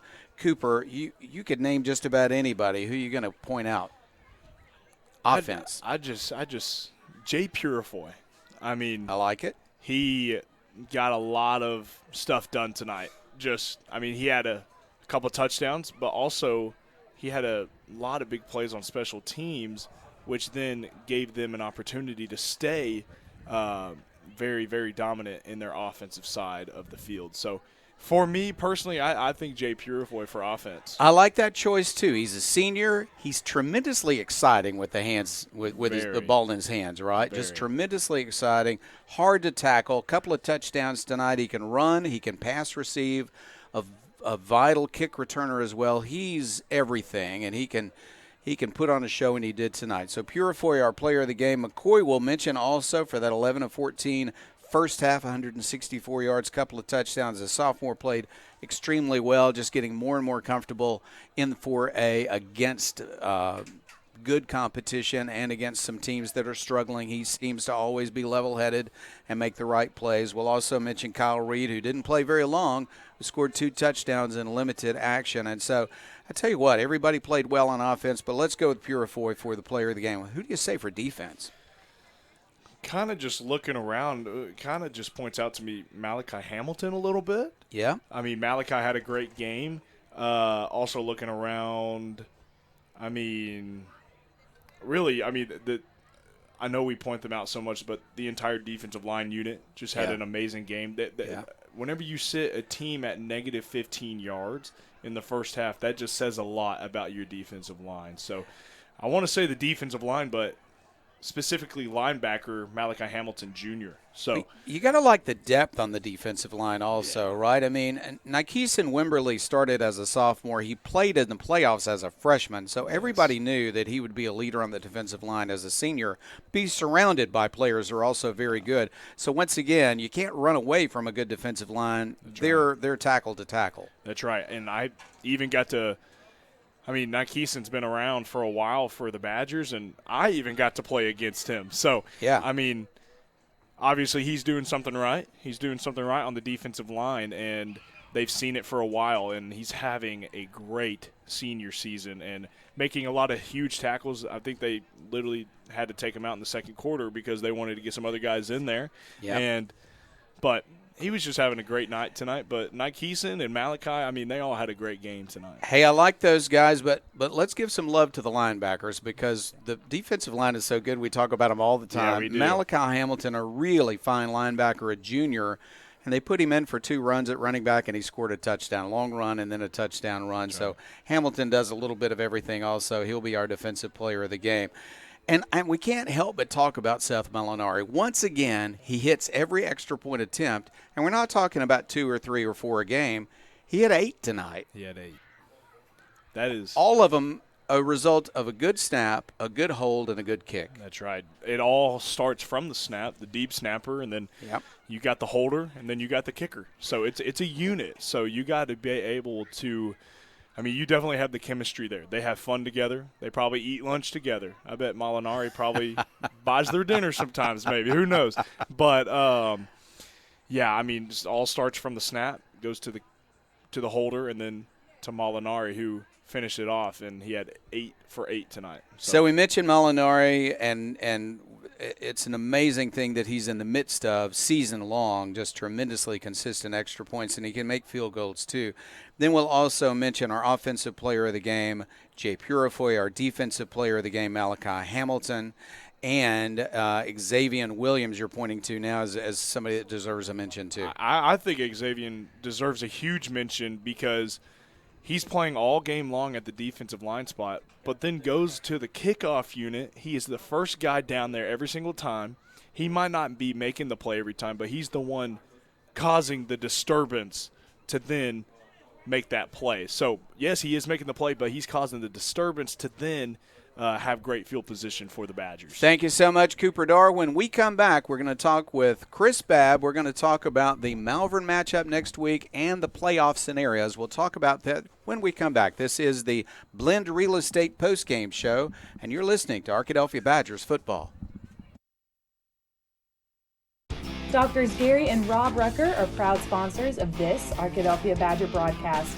Dr. Gary and Rob Rucker, supporting the Badgers since 1996. At Eccles, Thompson, and Kneebone CPA, we seek to provide accounting, tax, and financial planning services to individuals and small businesses with proficiency and integrity. Serving Arkadelphia since 1977, our staff looks forward to meeting your financial goals of today and also becoming your financial advocate for life. Visit us at 205 North 25th Street or call 246-8991 today. Eccles, Thompson, and Kneebone LTD says go Badgers. Welcome back to our last segment of the Blend Real Estate postgame show here on November 1st. A new month has occurred, and November is when you find playoff football. High school football, exciting in Arkansas and everywhere else, and Arkadelphia is headed to the playoffs. It's just a matter of where they're going to be, and that will depend on next week's game. Chris Babb with me now to talk about the matchup with Malvern and to talk about the playoff scenarios. Malvern hasn't won this game yet, although they lead right now, Chris. Yeah, 18-10. Nashville does have the ball. Stopped Malvern on fourth down, but the Malvern defense has really kind of been keeping Nashville at bay. As soon as I say that, they almost get a long pass, but 18-10 Malvern. Late in the third quarter, I believe, maybe early in the fourth quarter. Game taking a little bit longer than ours did tonight. But depending on what this, if Malvern holds on, both teams, both Arkadelphia and Malvern, will come into next week undefeated. Both 6-0. It will be for the conference championship. The winner would obviously be the 1 seed. From the conference, and the loser would be the 2. Both of those would have a home game the first round of the playoffs. So Arkadelphia will be back here in 2 weeks for the first round of the playoffs, just a matter of whether they're first or a second seed. The other side of that, I think we talked about this last week or week before, the 1 seed from the 4A7 will end up on the opposite side of the bracket from you're going to have 3 1 seeds on your side of the bracket, but the other side most likely will be Elkins, Warren, and Mills all on that half, and those have been the consensus for the top 5 teams in the state. So regardless, you got to play Malvern next week. Coach Shucker told the guys it's time to practice for a conference championship. Arkadelphia will do that next week as they play Malvern. So when people pick a top 5 in the 4A, right now they're putting Arkadelphia in that group with the 3 teams you just mentioned. Elkins, Warren, Mills, Arkadelphia, Southside, Malvern's in a few of those as well. And so when you look at that, well, you got to beat one of them for the state championship. Right. It's nice not to beat all 3 of them, though. Right, and regardless of what happens, even if Malvern does lose this game, the winner of next week's game will be the 1 seed because you've got both would have 1 loss and Malvern would have the tiebreak if they were to win. So regardless, the winner next week, conference championship and the 1 seed. Arkadelphia undefeated in conference play, on a roll, a lot of good sportsmanship games here in the middle of the schedule. It gets tougher next week, but my guess is that the players have come to realize that about the schedule. They're very much aware of Malvern. You know, through the years, Arkadelphia has been in different conferences, even in different classifications, but it seems like Malvern's always on the schedule. They're just 20 miles away. It's an age-old rivalry. It's a lot of fun. A lot of families that have family members that live in both towns. You have some that work here, live in Malvern, work Malvern, live here. Teachers that teach in one district, live in the other, graduated from the other. So it's a lot of families that split between the 2 towns, and there's a long history there. Back in the outlaw days, he, of course, coached Arkadelphia to state championships. His wife taught in Malvern. So there you go. You got those connections between the 2 places. Everybody in Malvern knows where to eat in Arkadelphia and vice versa. That's so right. It's a nice rivalry, and it's going to be a big game next week. There will be a few Arkadelphia people at Popeyes. I think you're right, and I think it will be a big crowd at the stadium. That's going to be a rocking place next week. It will be. It'll be a lot of fun. It always is. It's an intimate atmosphere. Everybody's right on top of you. They made the huge improvements with the press box a few years ago, the video board this year, new home bleachers a couple of years ago when Arkadelphia was up there the last time. You know, last time we played up there, it was the Saturday game. Right. And that atmosphere was really, really fun. So, you know, we'll get back this week. Tell you what, it was a great night to be an Arkadelphia Badger, right? A tremendous job by the Arkadelphia High School band, tremendous job by some of the other spirit groups that also performed, and then you've got the football game itself. Offense played well, defense played well, special teams played well. You were at mercy rule by halftime, 56-6 final. Everything lined up just like it was supposed to tonight in Arkadelphia. It did. They did what they were supposed to do. And now it sets up the big conference championship game next week. We're going to bring you that game. Excited to do that, and then we'll be with you in the playoffs. So we're excited to have the season extend into extra play, and that's going to be ushered in by a big, big game in Malvern next week. We invite you to join us at the stadium. If you can't be at the stadium, and join us wherever you might be, including our buddy Kerry out in San Diego. We appreciate him and Blend Real Estate for being our sponsor. I want to say thank you to all of our sponsors. They mean so much to Arkadelphia Badger football, to Arkadelphia High School, to the town of Arkadelphia. I want to say thank you to, oh man, it's a big crew tonight, running our computer and our camera various times. Coleman Callan, the stalwart on the camera, worked some computer tonight and worked the live stream tonight.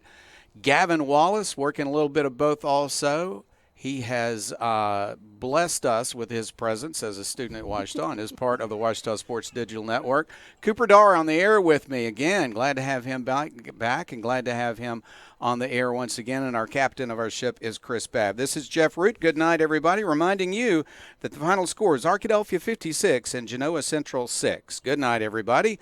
And Abby, tell Mary Kate we're heading her way.